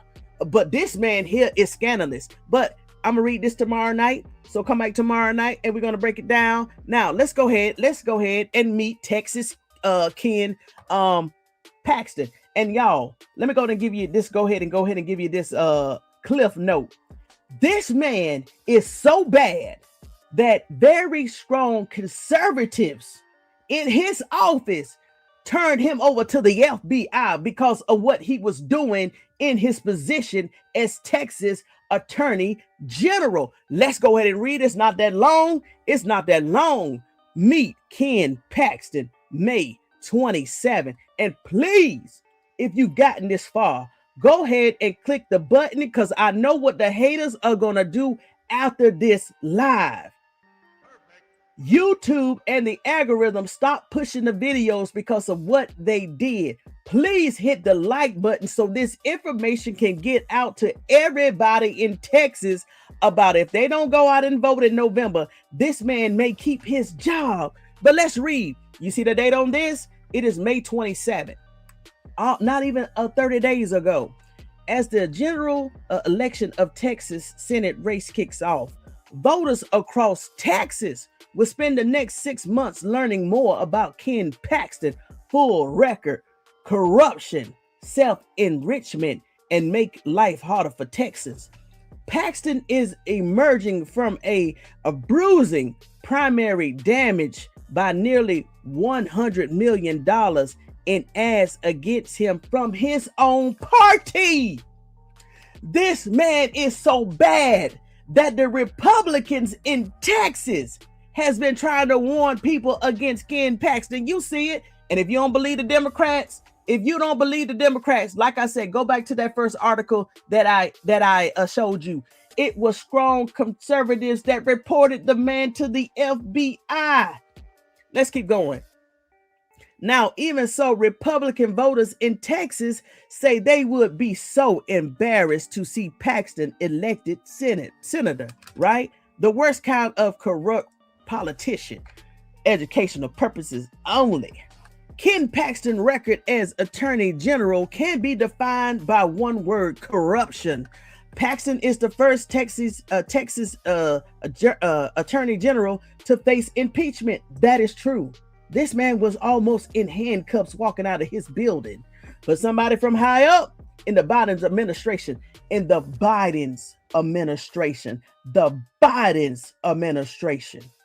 that means he got friends on the other side too. So don't let Republican and Democrat trip you up, because it was somebody in the Biden's administration that said, pull back DOJ, pull back Department of Justice. And what I'm trying to bring to you, that the Department of Justice already has a file on this man, and they was about to arrest him. And you don't think that file is still accessible and just waiting on somebody's door for somebody from Karmelo Anthony's team to pick up the phone and say, hey, we got a list of violations. Karmelo Anthony civil rights were violated. Just by those words alone, the federal government can come in and start investigating. Just by those words alone, his civil rights were violated. And this case is so high profile. You can't tell me that the federal government is not already behind the scenes. Let's keep going. Let's keep going. Paxton is the first Texas Attorney General to face impeachment. His own party attempt to remove him from office, which is true, after he caught allegedly handing out favors to a top donor and faced allegations of misconduct that included bribery and abuse of office. You don't have to believe the Democrats. Just Google it. Just Google his scandals. And you can even ask AI. They'll tell you exactly what it is, because I saw it on AI and I said, hold on, let me go ahead and invent the source. And exactly the same information came up. Paxton AIDS. Listen to what I'm saying. His aides, the inside of his office, called for federal law enforcement to investigate his improper influence, abuse of office, bribery, and other potential criminal offenses. And the FBI mounted an investigation over whether he was using his office to benefit a wealthy donor. The answer is yes, because in that same article that we read last night, he got off. Ken Paxton got off, but the donor, he said he was guilty. He said he was guilty. He pled guilty to the crime. So if he pled guilty to the crime and he was the donor, you don't think Ken Paxton was guilty too? Let's keep going. Facing impeachment and investigation from federal law enforcement did not deter Paxton, who just months ago was caught doling out luxurious taxpayers fund hotel rooms to his campaign donors and signed lucrative seat contracts with law firms where attorneys donated his campaign. Now Tony Talks vested up, and here's this right here. Here's the website, www.texasdemocrats.org, right? And you can go ahead and read some of here, and just keep reading a little bit of here, and just hold on. And then I'm not going to say these words, but you continue to read right here while I go ahead and tell you why I'm on his tail, right? I'm on his tail. So let me go in and show you this. But there go the website. Here's the website. Republicans, and he's a Republican, are sounding the alarm about Ken Paxton, disastrous record and failure of character, calling him a train wreck who is failing the state of Texas, has too much baggage, and is morally unfit to hold office. Even his wife doesn't trust him. That's because she caught him cheating, y'all. Even national GOP optimists say Paxton puts this seat at risk. Y'all, this man is so bad that the Republicans don't even want him back in office. Please, the state of Texas, get this man out of office. If you don't vote for nobody else on that ballot for midterm, get this man out of office. Educational purposes only, entertainment purposes only. Get this man out of office. Well, Tony Talks vested up, and here's gonna be my last thing, y'all. This is about to be my last thing, okay? Whew. Well, Tony Talks vested up. What issue do you got with Texas AG Ken Paxton? This is the issue that I got with him. Hold on. And this is what I brought up to everybody last night. Stop sharing the screen. Here we go. All right. I want y'all to pay attention to the dates of these articles. Let me go in and pull it up on my slide. Then I'm gonna let you go because it's late. Let's see. Let me go ahead and put my give me one. Hold on.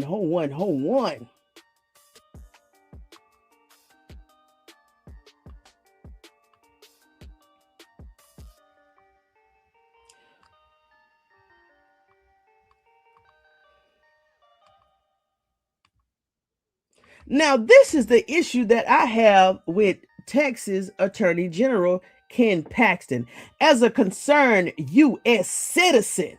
And I'm going to say this with my chest. And I'm going to say this with my chest. This is the issue that I have with Texas Attorney General Ken Paxton as a concerned U.S. citizen. Do y'all see the dates on those articles? Let me go ahead and blow mine down. This is the date of the articles came out that the Department of Justice declined to prosecute Ken Paxton for whatever reason. And you go read these articles. The Department of Justice failed to comment because, trust me, they was on him like this. But somebody said, nah, I don't think it was Trump. I don't really think, because remember I said it was in the Biden's administration that called off the dog hunt, right? But this is what I want to show you. Do y'all see the dates on the articles minus the top one? It says May 8th, 2026. I want you to pay attention to the Texas Tribune and the one up top. Do y'all see those dates? April the 3rd and April the 4th of last year. This is why I have an issue with Attorney General Ken Paxton. What happened on April the 2nd of 2025? It was the situation with Karmelo Anthony and Austin Metcalf at the track meet. One day prior to when these articles came out, right? The Department of Justice pulled back from Ken Paxton. And when they pulled back from Ken Paxton, this man felt emboldened in his heart and his mind and his spirit. He said, if the Department of Justice can't touch me, I'm basically untouchable. This is why I think, my opinion, allegedly, he is ran rapid through the case of Karmelo Anthony. Because you mean to tell me that I got people at the top that the Department of Justice can't even touch me? This man felt emboldened to do exactly what he doing and did in the Karmelo Anthony case. This is why I'm on Texas AG Ken Paxton's back, because he felt untouchable after the Department of Justice pulled back. But what he don't know, they are still watching him. Because you can't tell me, trust me, even the Department of Justice got egos. They was this close of putting this man in handcuffs. If you don't, there go the article, there go the date of the articles. This is why he felt emboldened to do what he did and gave Collins County all of that power, because he said, hey, John Roach, hey, Greg Willis, hey, I'm untouchable. Do what you need to do. Go ahead and make it happen. I got your cover. Even the Department of Justice don't even touch me. They declined to prosecute me. Y'all read the articles. Right, here we go. Many discussed an incident and kept running their mouths and never checked Snapchat to see if anyone else said right. But let me tell you one thing. Thank you so much for this, Wendell Grady. There is something called mobile forensics. Even though they think they deleted, it's still there on those phones. I just wonder if Captain or Officer Bassline, who I showed in, I think, page 5, collected all of the phones. What forensics was done on the phones? Ken Howard did not even ask or see or inquire about any type of forensics on the phones. Mike Howard. That's why we're going to come down and let the appeal team do exactly what they need to do. Because it's so many open avenues and loopholes in this case that Karmelo Anthony should be walking out on Friday just for an expedited appeal. When Tony Talks vested up, what you mean? Well, I've done my homework over here, especially last week. Because of all of the violations and all of his civil rights being violated, they can actually expedite the appeal. And they got so many under conditions or whatever you call it. 1, 2, 3, 4, all the different reasons they could bring up, but civil rights being violated and showing proof that the charges was never supposed to be first degree murder. It's so much. And ineffective counsel and the Bastion challenge, the judge said that on Court TV. He's still practicing law in Texas. His name is Brian Wise. Brian Wise, Court TV. Go to Court TV and look for the red thumbnail that got Karmelo Anthony on there. It's a red background and it says tragic track meet incident. Go watch that video and go to the end, near the end of that video. Very good information. Very good information. It said when anyone loses their life, right? In Karmelo's case, he was jumped, right, and had every right to defend himself, right, and has every right to a fair trial, right? No, actually, no. I pulled up the census. It's roughly about 10 to 12. Yeah, so if you want to look at it in totality, it feels like 1%, but it's actually 10 to 12% in Fresco County, no, Denton County, and also Collins County. I would not be fooled from the start to finish. Trump go to and I don't think Trump had nothing to do with this one. I do not understand many podcasts discuss the incident and keep running their mouths because as U.S. citizens, we can. Because we can. If the media continues to run their mouth and give that narratives, we can. And for you to even you had to subscribe to even put that comment in there. And why? And why did you even put this comment, right? Because you have the freedom to do so. The same way that podcasters have the right. And what are you mad about? Are you one of Ken Paxton's are you supporting Ken Paxton and all of his corruption? This whole case and this whole live tonight was basically about Ken Paxton. You got an issue with me calling out his corruption? Because I said at the beginning of this, we're going to let the legal team do their job. This 99.9% of this live was on Texas AG Ken Paxton. And yes, if you don't like it, stay off our channels. Until Karmelo Anthony is free, we're going to continue to run our mouths. We're going to continue to use our platforms to continue to expose everybody behind the scenes. We can talk about it. We can talk about this one day. We're going to talk about that the next day. We're going to talk about something else the third day. On the fourth day, the fifth day, the sixth day, until Karmelo Anthony is out of that jail cell. Because they railroad that young man. And if you don't like the content, stay off the channels. And you saw the thumbnail and you still brought your tail up in here. You still brought your tail up in here to come in here and get this comment. Stay off the channels. Oh my gosh. Yes, we're going to continue to discuss it. We're going to continue to discuss it. And it seemed like you came to watch it because you subscribed and put a comment in here. All of these crooked devils need to be removed from office, right? What about the fact that plunged the knife in self-defense? In self-defense. Oh, you another one, huh? I see I got y'all attention tonight. Hey, thank you. Hey, Versace, I'm still going through the information that was received. I want to make sure that when I bring it and present it, it's in the right frame. So thank you for that. I'm still combing through it, but when I bring it out, I want to bring it out. Well, thank you so much. Thank you so much. But I got you, okay? I like to do my due diligence over here, but thank you so much. Thank you. Okay, you screenshot it. Hey, how you doing, Candy Pink Girl? I'm gonna go ahead and get y'all out of here real quick. If they see it goes down, why didn't they go over and come on with it, Ray Johnson? If the coaches, if they say they witnessed the incident, why they didn't go over and come on with it, Ray? Come on, Ray.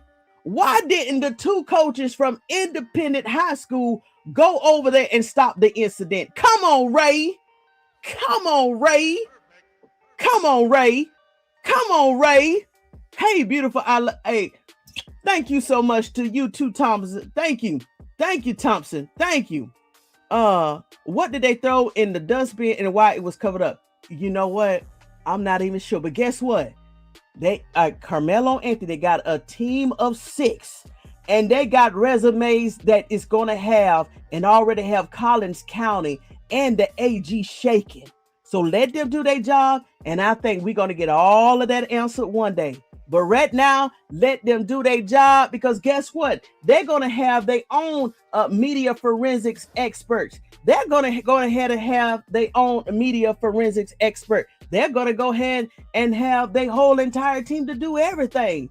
Forensics, fingerprint, CSD, CID, everything. And they're going to be on the phone talking to the federal government. So, hey, so in due time. Oh, the dream team got heavy work on their hands. Come on with it. Pedal running around to get their hurt twin video. Oh, wasn't running to get to the hurt twin. Right. He wasn't running to, right. Let me tell you one thing. Needs to be to Peter too. Why? Oh, you talking about the coach? Yes. Yeah, the coach. Yes. They said one of the twins took his backpack. Listen, you're right about that, because Hunter said that Austin took and threw his backpack. That's when Hunter and his mother was out in the road, and he said that Austin went up and took his backpack and threw it. So you're right. Hold on. Dang.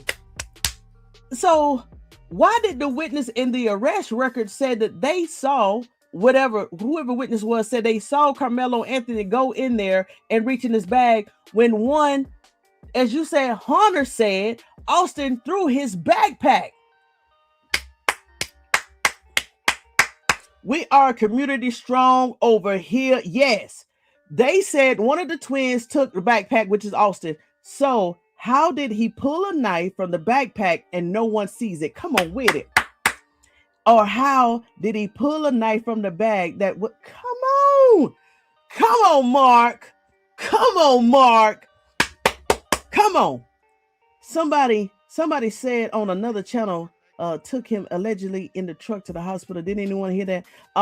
That was Hunter. From what I heard, if we're thinking about the same thing, it was Hunter said, oh, you know what? I did hear that too. But from what I heard from Hunter, his dad picked him up in the truck and he rode to the hospital with his dad. But I think I've heard that account, but I'm not sure. So don't quote me on that one. Do you think if Austin had a dirty system,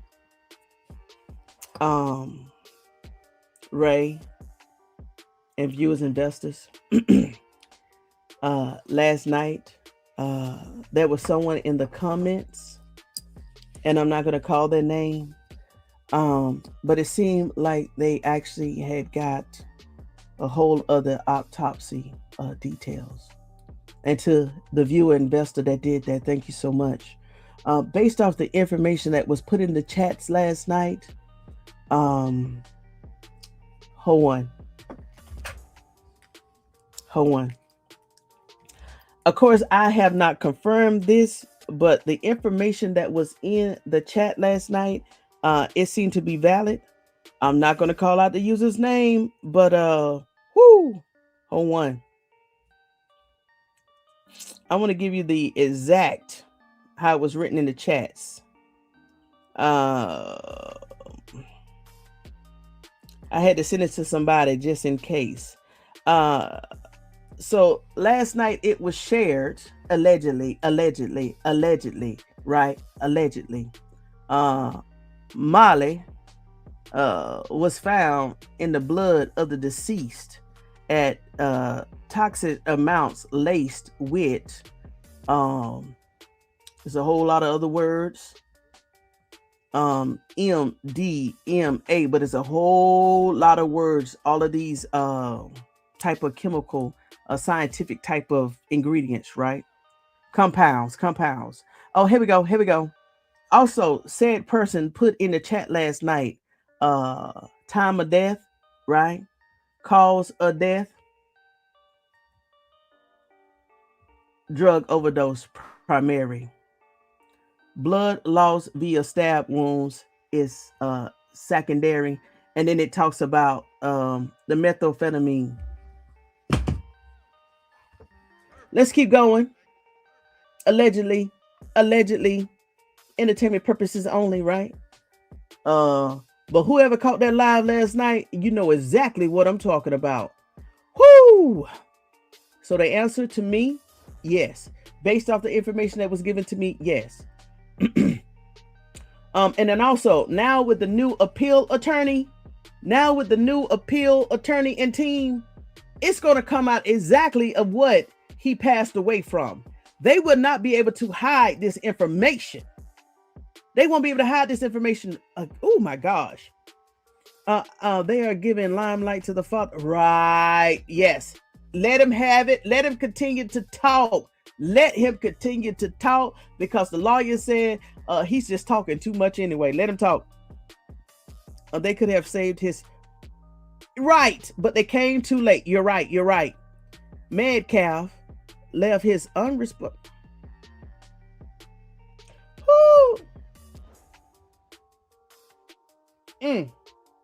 Get all of them. Yes.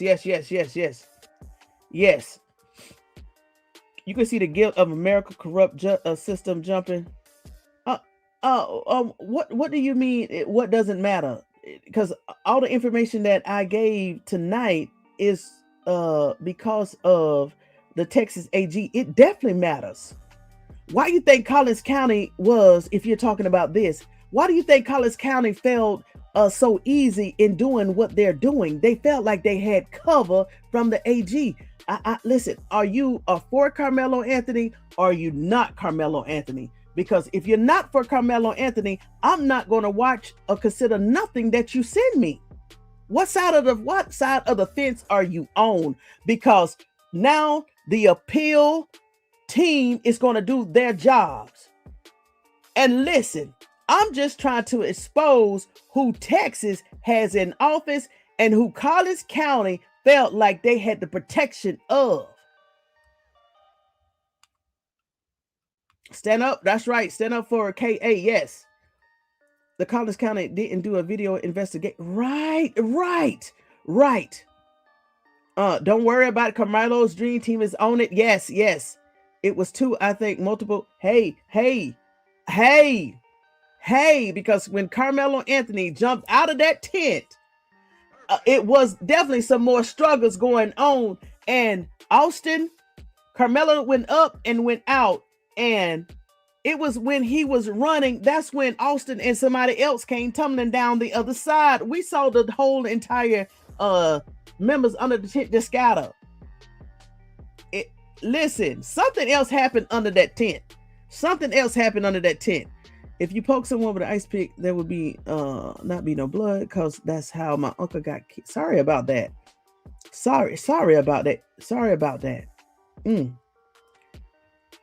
Trying to keep evidence for media, and look how's got caught it way. Everyone meant to be emotional and ignore the facts of the case at hand, right? We know they lying, queen. Gotcha.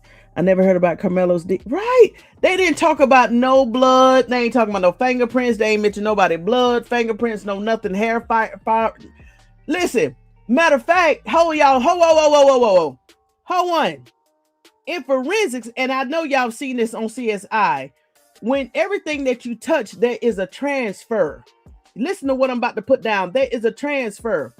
So they didn't even bring up that Karmelo Anthony DNA hair fibers were found on Austin, because they took the clothes at the hospital, and they didn't even say that any of Austin blood was on Karmelo Anthony's clothes. So if I'm going to hit somebody, there's going to be some blood spatter, right? So why nobody is talking about finding Austin's DNA on Karmelo Anthony's clothes? Because I didn't even see no blood on Karmelo's clothes from the police body camera. Y'all, this is more questions than answers, because it's always a transfer. You cannot touch nobody without picking up a hair fiber or anything from their article, because there is a cross transference between two people at all times. If you touch a seat, if you touch a wall, if you touch anything, it's going to be fibers. It's going to be an exchange. You're right. Nobody's talking about the DNA. Nobody's talking about the DNA. The pictures isn't forensics. There's something called mobile forensics, and it's dealing with pictures and videos. It's several different type of forensics. How did they know where the weapon? Right, Pink Candy Girl. Yes.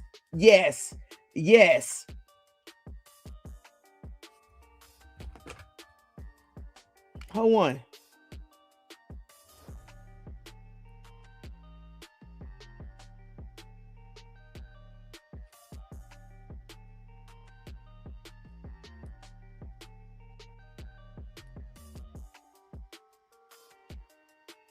Yes, these are the pictures that is currently online.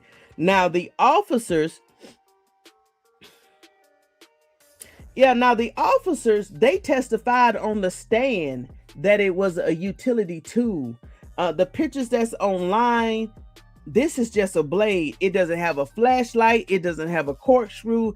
It doesn't have none of this that what the officers testified to. So that's why I think this is planted, and this actually could be, let's say, the object that actually punctured Austin Metcalf. And it's just the pictures of everything that everybody's seen online. But the officers said it was a utility tool. But I think this is actually what we seen online is actually the weapon that somebody else used. So we shall see. But thank you for that. Thank you. They had all evidence and made a story. Yes. All facts. Trust me. This team for Karmelo Anthony is going to find out everything. So they just need to spend. Who is Jay? Is that his name? So we have two items. Yes. Pointed. Yes. That's what I'm saying. It's two different tools. That is true. And Karmelo Anthony, he had like a small nick on his finger. He didn't have no blood on his hands. Do you think? Okay, let me ask y'all this. Have y'all ever taken like meat out of packages, before you take it out to wash it and you cooking it? You can't even touch meat without having blood transferred to your hands and fingers, right? That's if you cook, right? Well, so this thing, he didn't have any napkins and he didn't run to the bathroom. We're talking about Karmelo Anthony. So when the police got him, even if Karmelo Anthony did this, the blood on his fingers, if he was the one that actually stabbed him with the knife, right? He would have had to wipe it on his clothes. We didn't see no smudges on his shirt or his pants, y'all.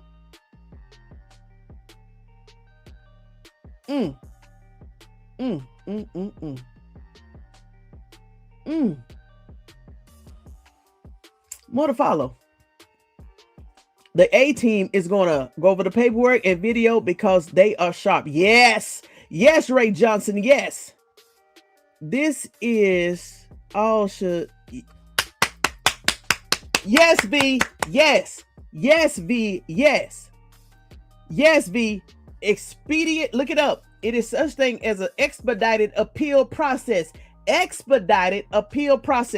it can happen overnight. Matter of fact, it could be happening tonight, and we may get notified tomorrow that Karmelo Anthony walked out tonight on the prison on an appeal. On an expedited appeal that was granted tonight.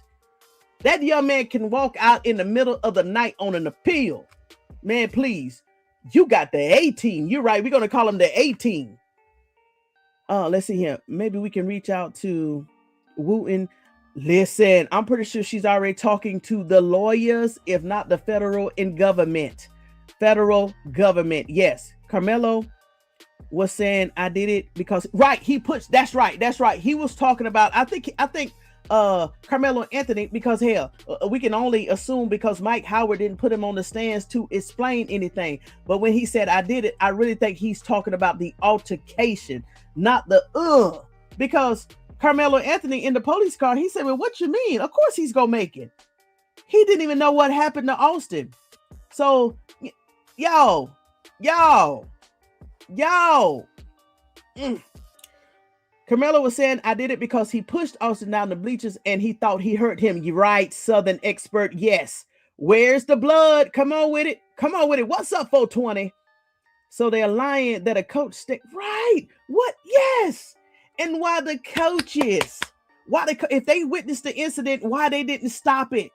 Why they didn't stop it? And guess what? Also, that would have been missing. Whatever officer wrote down those two coaches' name for Independent High School, they would have said, or they would have got statements from them and said, oh yeah, coach such and such was helping, trying to revive Austin. So you mean to tell me that the coaches witnessed the incident but didn't help Austin in any way? Is that what they want us to believe? That two adults, coaches, witnessed the incident but didn't go over there to try to see what was going on and try to, how can I say it, assist Austin in his time of need? Oh my gosh, y'all. Oh my gosh. Oh my gosh. But a poke, you're right, but a poke. I had a spot of blood from a poke at defense wound. Right, okay. I don't know what to think, but based off his lawyers in company. Amen, V. Amen, V. Everybody is saying that. Every lawyer, I don't care if they on Fox News or if they are here on YouTube, they are saying, something's wrong with this case. There's not one lawyer said, well, besides that fool Dennis spoiling whatever that was on WillieD. Don't listen to him. And don't listen to Mike Howard, because Mike Howard probably think that he did everything right. He done robbed them parents of all of that money. But they go get that back. Restitution. It's called restitution. And listen, let me tell you one thing. Wouldn't it be funny that once Karmelo Anthony is found not guilty of the overturned or dismissed or whatever, hey y'all, the Anthony family will be able to go after the Metcalf family and get restitution because of this whole entire case. They'll be able to get restitution for the Metcalf family and also from Collins County and also from the state of Texas because the AG was involved. Listen to what I'm saying. Once this case is over and Karmelo Anthony is walking and this case is overturned and the truth come out, he will be able to get restitution for the Metcalf. He would be able to get restitution from Collins County and also restitution from the whole entire state of Texas because Ken Paxton was involved in suppressing the evidence.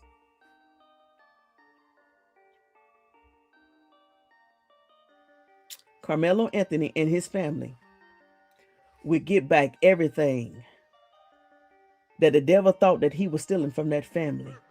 And the blessings that are going to come back is going to be of a multitude. A multitude. Like you can't tell me Karmelo Anthony is not going to have a law named after him. Karmelo Anthony will have a law named after him because of the tragedy that happened down in Collins County, Texas. Mark my word. That's a good question. Did the SRO have a separate and independent report or You're right, but guess what? Karmelo Anthony legal team would definitely find out, but that is a good question. That is a good question. Karmelo had no choice but to run. He was a sitting duck. Yeah. Yes. Top of the night. Hopeful all are swell. And yes, we are. Thank you so much. The video was clear, blown up on Court TV. It was clear, blown up. I need to go. I watch Court TV. I need to go back and see that one. Because the one that I saw, they didn't show a video, but I need to go back and watch that. Thank you so much.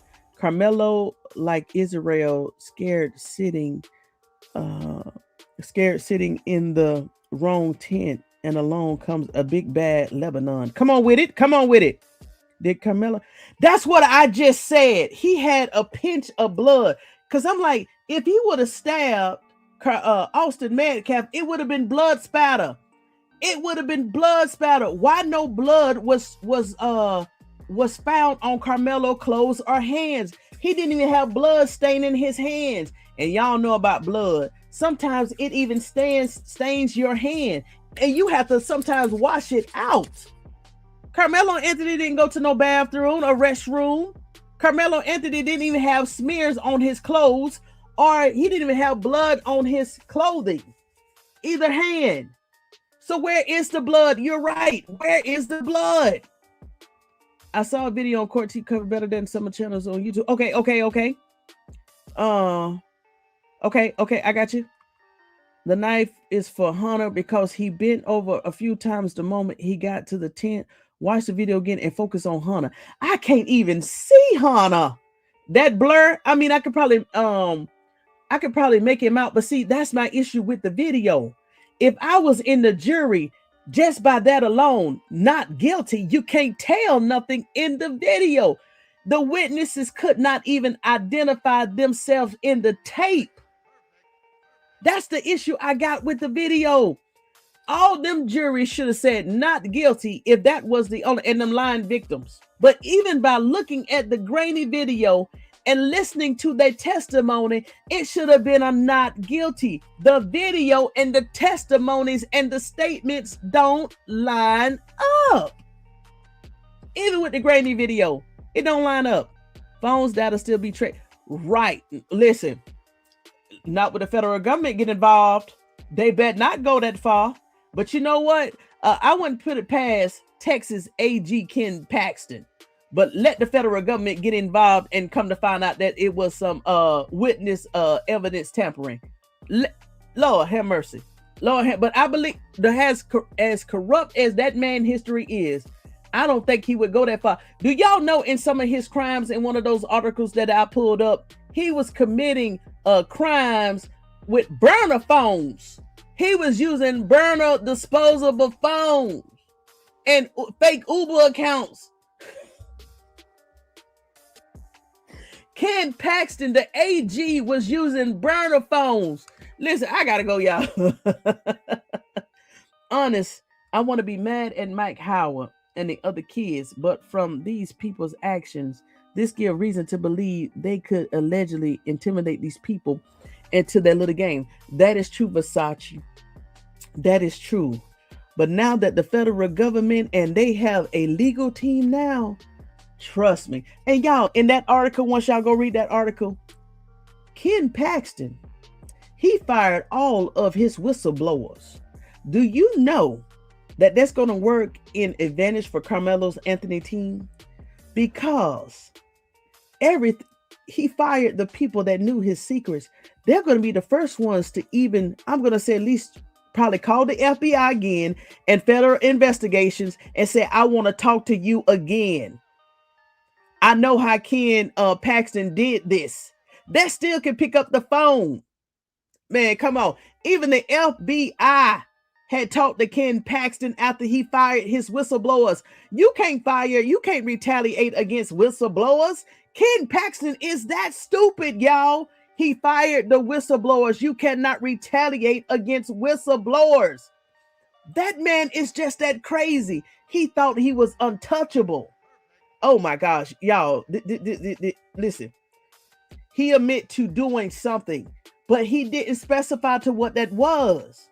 He didn't specify to what that was. And at that time, when he got put into that police car, he didn't even know that Austin Metcalf was on the ground. He admitted to fighting. That's what I really think he admitted to doing. But he didn't know that Austin was on the ground, because he was like, what you mean? What you mean he's not going to make it? He didn't even know. He didn't know what happened. No theories. That's what happened. You think they hit the video? No one saw Melo stuff. Correct. We can't see nothing under that tent.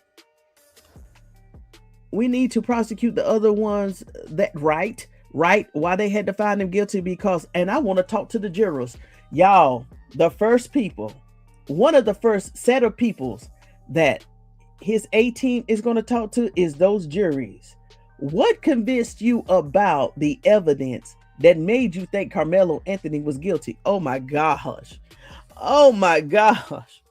Let's not forget the juries in this, y'all. We done talked about the AG, the prosecutor, the defense attorney, and the judge. Y'all, let's not forget about the 12 jurors. Let's not forget about the 12 jurors. They was the one that actually found him guilty because he had a trial by jury.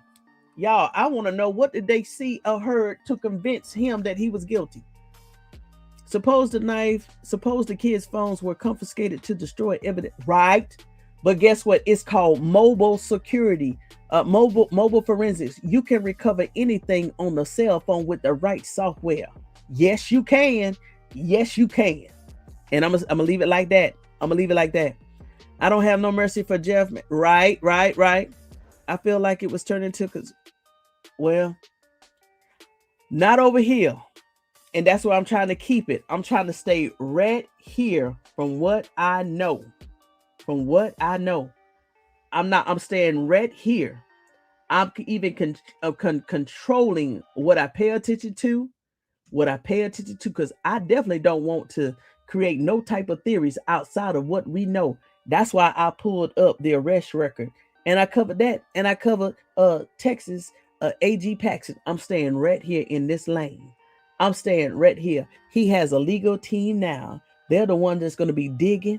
But what we do know, conspiracy or not, that this young man did not get a fair trial, and his legal attorney, Mike Howard, set him up too, because he was the one that asked for immediate sentencing, and we already know that the prosecutor and the judge railroaded them. So I'm staying right here. If they want us to stay focused on the facts, we're going to stay right here and punch holes in the facts. Okay? Remember Baptiste when the cop killed, how one of the witnesses had to leave Texas. Good gracious. And he was defending himself. Come on with it. He was defending himself. Come on with it.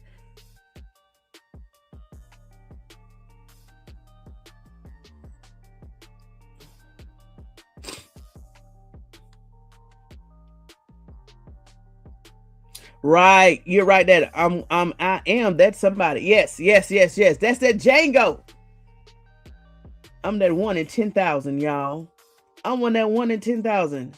Everything coming out of agree. Okay. I wish Court TV covered it. They barely even touched on it. It was kind of fishy. Well, the one that I saw, I don't know how deep they went into it, but the one that I saw probably about 14 days ago when they had that judge on there, it was very good. Right, I don't know that. The video was so grainy. That's a good question, but guess what? His legal team is going to find out who that girl was, because she got knocked over too. I think the Anthony family needs to lay low during the appeal process. That's why they're not speaking. Bless the chosen. I am going to look at your video tonight, okay? Our Karmelo Anthony will work free. I'm going to give you the benefit of the doubt. I'm going to look at the video. But trust me, in order for me to bring up this video tomorrow night, it better be crystal clear. But I'm going to look at your video. I promise I'm going to look at your video. Maybe he was going to throw something and he knew what he was. Oh, yeah. Mello never threw a knife. Right. I'm just saying, hey, that's what the important. Listen, bless one. That's why I brought up the arrest record. This is why we brought up the arrest record. It was in the arrest record. It was reported the stabbing that the Karmelo tossed the knife when right in the arrest record. Be respectful. Thank you. Ignore self. Okay. Hey, thank you for that, Slim 081. You should be ashamed. Well, what done happened up in here? Doesn't mean every recording. The record she read prior to this. Yes. The body cam was off. Yes. I hope y'all got those screenshots. Yeah, one of the officers, he said when he discovered that this camera was in convert mode, and when to turn it back on, the light was not activated. So he had to go turn back on the body cam when he was talking to one of the witnesses. Right, bless one. We are coming to that conclusion. I want Jeff Metcalf in prison for life. Listen, let me tell you one thing. When Karmelo went back to the coach, you could see the same. Right, we did see that. But hell, we can't even see it because it's so grainy. Right there, what? I thought Hunter said Austin grabbed. Right, he sure did. Hunter said that Austin grabbed his book bag. No, he would not have time to zip up his bag. That's what I'm talking about, Destin. You cooking tonight? Thank you, Prince. Good morning, good evening. It's okay. Gotcha. Metcalf, you know who did this? Right. I do agree with you right there, bless. Good morning. I love you. Hey, good morning. They all lied. I agree with you. Carmelo's parents spent a lot of their funds. Lord have mercy. People crazy. Hunter. Yep, Hunter lied. Let's see right here. Let me go ahead. I know what to do with this right here.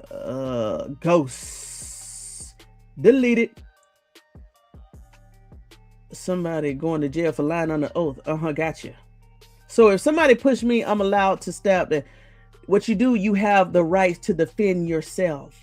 Now, I don't know what your size is, but let's just say you are man or woman, 130 pounds, and you got people surrounding you that's over 200 pounds. What you gonna do?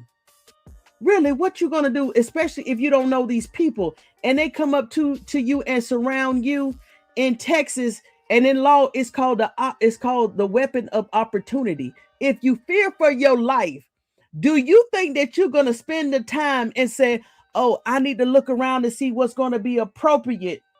What's gonna be appropriate, because it's 4 of them, but I want to make sure I don't get nothing because I don't want. No, you're gonna self-defend yourself, and you're gonna think about it later. But it's gonna be fight or flight. Your adrenaline is gonna be so high, you're not gonna be able to think. You're gonna be thinking about living your life and getting home to your family. You're gonna be thinking about getting out of the situation. In the military, they even tell us when you get in certain situations, and if you gotta make that decision, make sure you make that decision and stand on it. But it says, if you can take the least, y'all don't need to know. Y'all don't need to know. Y'all don't need to know. But yes, I'm going to say, if somebody comes up to me and push me, and I don't know you, and you bigger than me, and it's multiple of you, and first of all, I don't know why you're confronting me, I'm going, yes, I'm saying it with my own chest. Yes, I am. Because I'm going to defend my life. I don't know how you feel about yours, but I'm going to defend my life. I'm going to defend my life. You circling me? And it's 1, 2, 3, 4, and you bigger than, oh, I'm coming out of there. Yes, I am. I'm coming out of there because I want to live another day and be able to tell my side of the story, which is why Mike Howard didn't even have Karmelo Anthony on the stands. Yes, you put your hands on me, I'm gonna get you off of me. Yes, the answer is yes, especially if I ain't done nothing to you. So you expect for him, a young boy, 130 pounds, to get beaten up in those stands with epilepsy. He was prone to having seizures, and you wanted him to get pounded. So if he would have just stood there and got what? Pushed around, beat around, bullied, brutally beaten in that stance, would you blame him for letting it happen? Or would you ask the Metcalf brothers and the friends, why did you do that young man like that? You can't have it both ways. You can't have it both ways. So I agree with Karmelo Anthony. He did what he could to self-defend himself against his attackers. So if you ask me, since you asked me, and if, hey, listen, I can't answer the question for you. You're gonna have to make that independent decision on your own. But for me, I'm coming out of it. I'm coming out of it if I can. Oh, yes, I am. As a military veteran, I'm coming out of it. And if I got to take you with me, we both going down, but I'm coming out of it. As a military veteran, I'm taking you. And if I got to go to, I'm going to, but I'm coming out of it. You will not put your hands on me.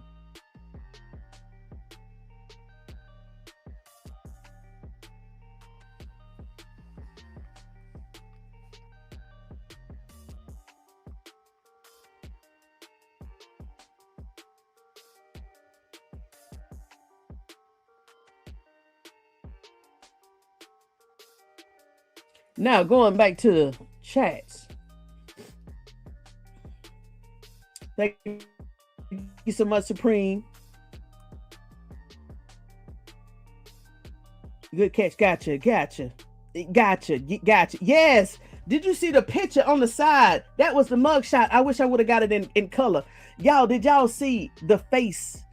Oh my gosh. Y'all, he was beat. He was beat in his face like that.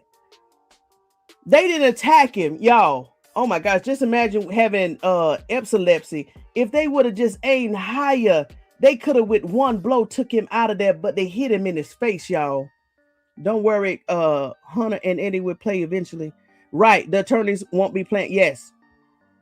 Doesn't give him the right to stab him. Listen, shit. Listen, I don't know who you are, V. I don't know how, and I hate that you went through life thinking that people can put their hands on you, V. I'm so sorry you lived a hard life and you let people put your hands on you. I'm so sorry, sister or brother, whoever you are, but never let nobody put their hands on you. Oh my gosh. That means that you are a victim and you don't even know this, V. V, you've been letting people put their hands on you, strangers or people that you know. We all been pushed. Who? V? V, please call a hotline. Please call a 1-800 hotline. Please go talk to somebody. V, you don't even know that you're a victim right now. V, y'all, please don't let nobody put their hands on y'all. Please, Lord, this is for awareness. This is for awareness and education. Please pick up the phone. Don't let nobody bully you and put your hands on you, men or women. Never. Oh my, what? Oh my God, y'all. Y'all letting people put their hands on y'all. Who taught y'all that to be brutally beaten and pushed? Who is we all been pushed? V. Oh my, V. Sister or brother, please.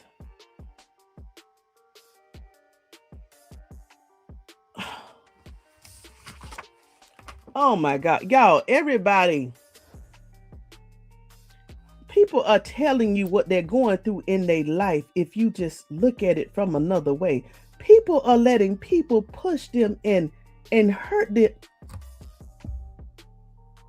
And they are taking the sides of the aggressors, y'all. They are taking the sides of the aggressors instead of just saying nobody should put their hand on nobody. We just read in the arrest record that Hunter even said that Austin pushed Karmelo. And they saying that Karmelo is in the wrong for defending himself when he got, God dang. You know what? I'm finna go back down to the bottom and then let me go. Let me go down, y'all. Oh my God. Let me go down. Oh my God. Let me go down. Oh my gosh. It's 12 o'clock. Hold on. I'm gonna go to the bottom and then, yeah.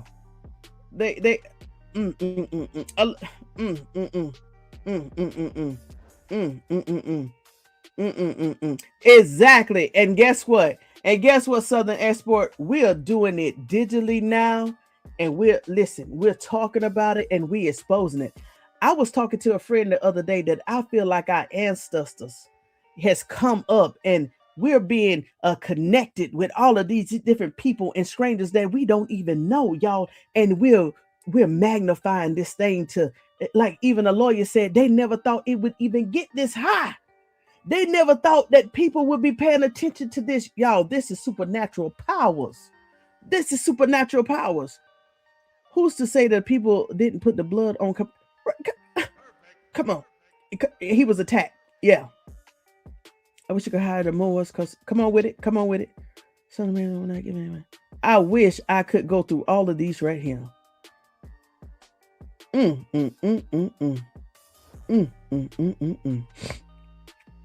went over the police records tonight and over Texas AG Kenneth Paxton's history. So please, when you leave this video, walk out of here with the right information. Karmelo Anthony will be found guilty. That's right, in the mighty name of Jesus, Master's name. Amen, amen, amen, amen, amen, amen, amen. Yes. Where is it? Where is it? Why do people think another person going to respond how you should think? Yes. Come on with it. I can't believe people are letting people put their hands on them. The jury was paid off by Metcalf. Listen. The A team is going to find out everything. Everything.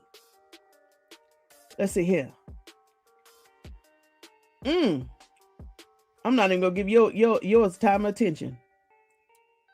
No weapon, no DNA, no witness seen. Come on with it.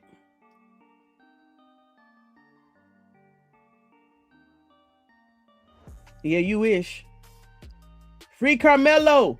Free Karmelo.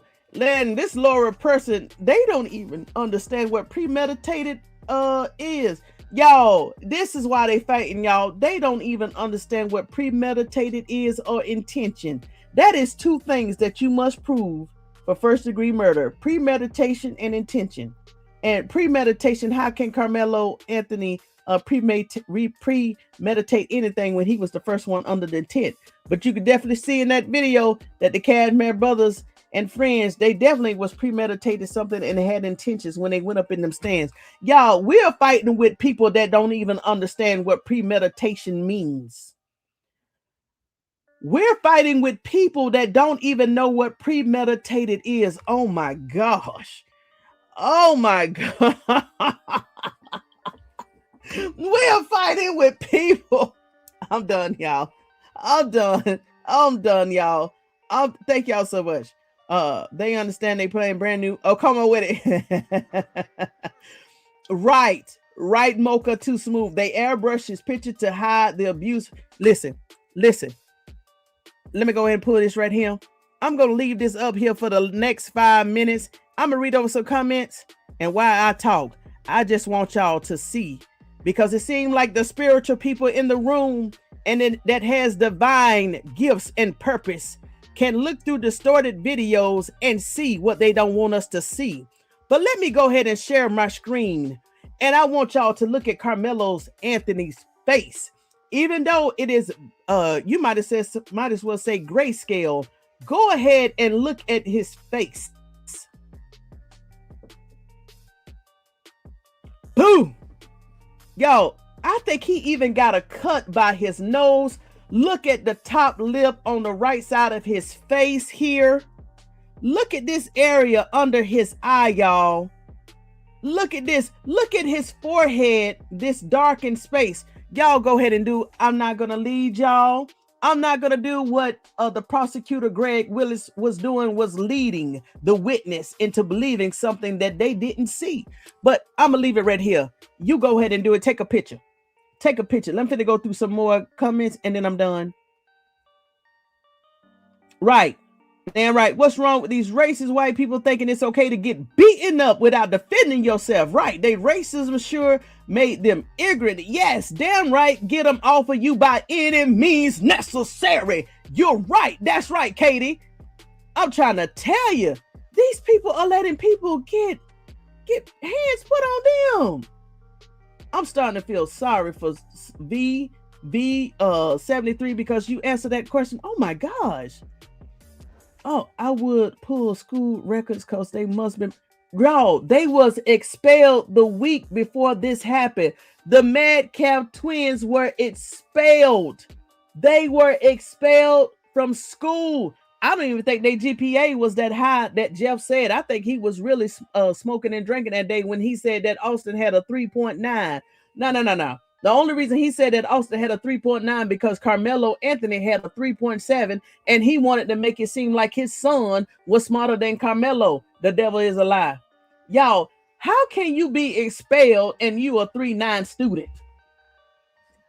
How can you be expelled or suspended from school and maintain a 3.9? You can't.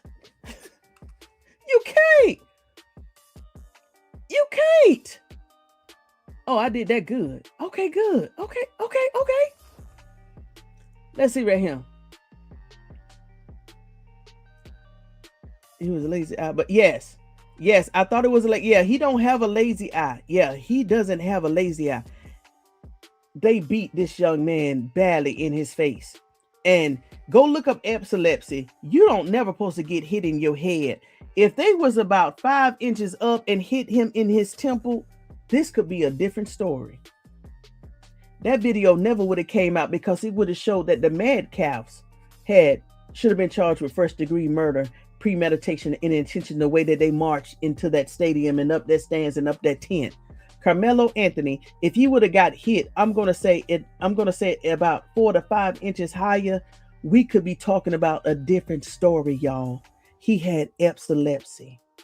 The prosecutor didn't even know he had epilepsy. The prosecutor didn't even know he had epilepsy. He had to defend himself.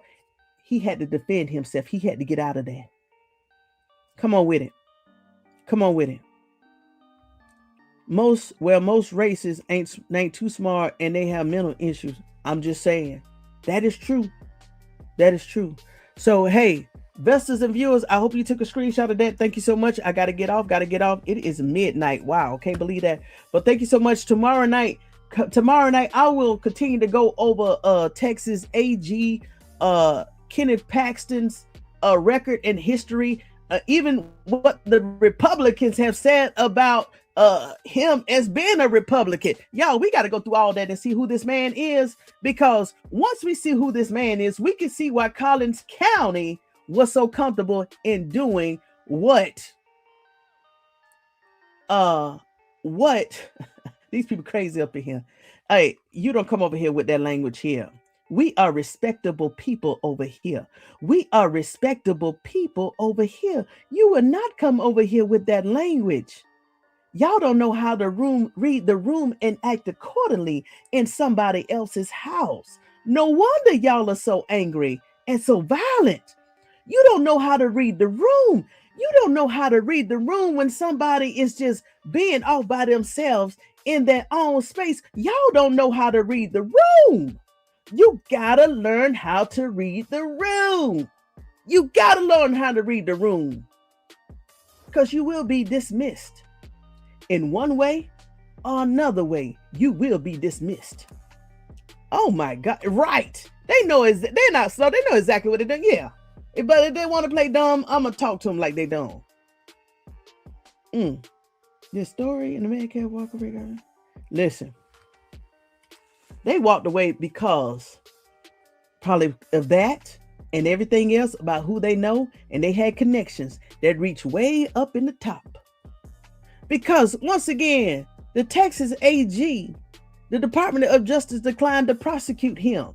All he had to do was say, Jeff, Roach, Willis, Howard, do what you need to do. I got you. Oh, you don't want it to come out that your son died of a drug overdose? Oh, okay, yeah, we're gonna put it on the black kid.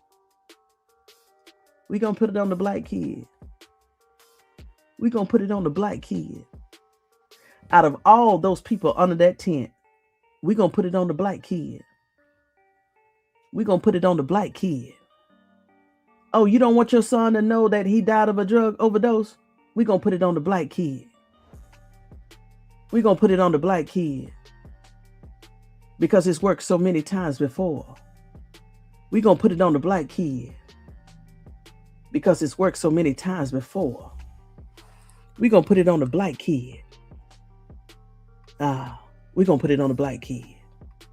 Oh, you don't want him to know that he died of a drug overdose? We're gonna put it on the black kid.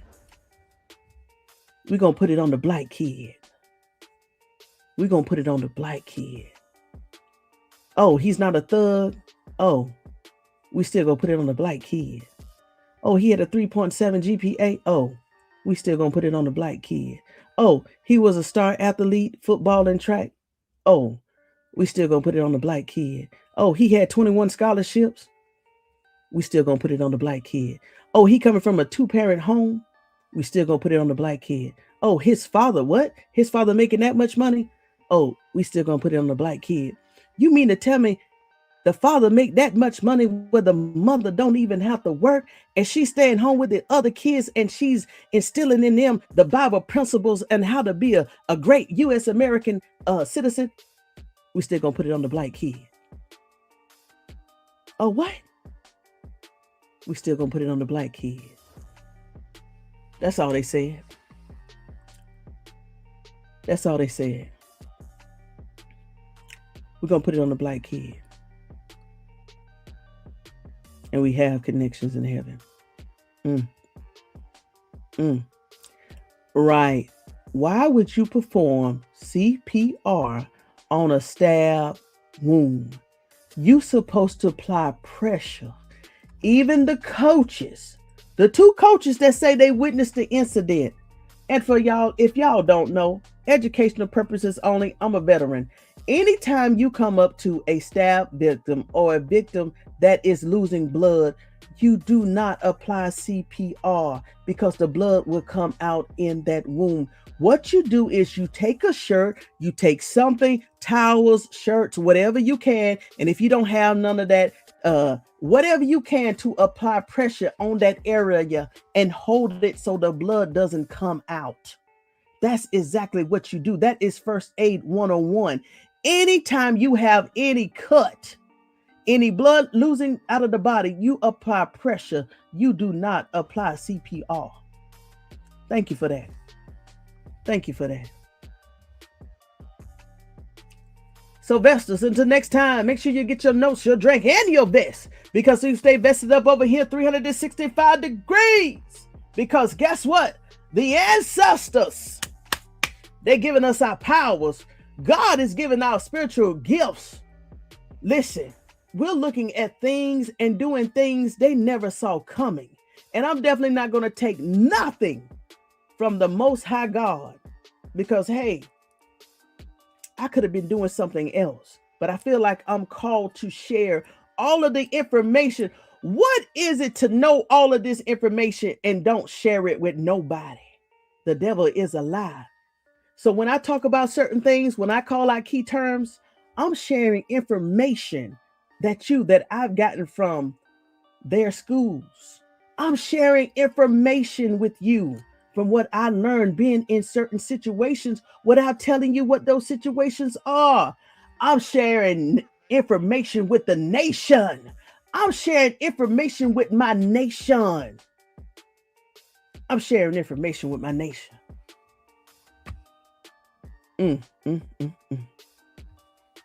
I see you next time, Vestas. Stay vested up. 365 degrees. Stay vested up. Stay vested.